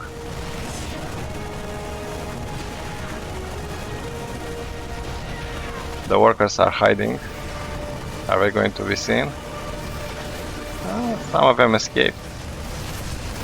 This push is really strong. In the meantime, the main base run by zerglings. A lot of actions going on. This is why this game is so hard to play. Seems easy, but it's not. You have to be in multiple places at the same time. This is what RTS is all about, real-time strategy. But this player makes it look easy, but it's not. It's very hard to pull it off. I definitely, when I try, Control A is my savior. Send all my army in one direction. I'm trying to make sure I have more minerals in my bank than my opponent. In the meantime, the orbital command from the main base is now in a new base, run by zerglings. Immediately the pool of SUV and marines that are taking care of the zerglings. This is going to give a lot of extra income to ByuN. And this push over here in the corner, don't know what to say, but no more minerals. Only this base is the only one for Scarlett that is going to help her. The medevacs are making sure the marines do their best. Healing. Even the workers are doing their job. Harvesting minerals and also fighting the good fight. A bunch of zerglings again trying to harass, while the tanks marching continues. Scarlett It's running out of bases.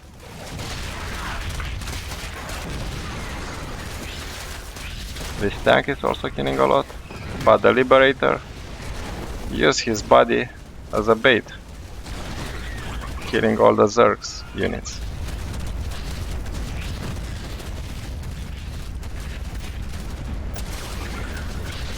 Defending this mineral line. Yeah, some depot are being destroyed, but overall, excellent strategy for ByuN, and ByuN is the winner. Thank you for watching.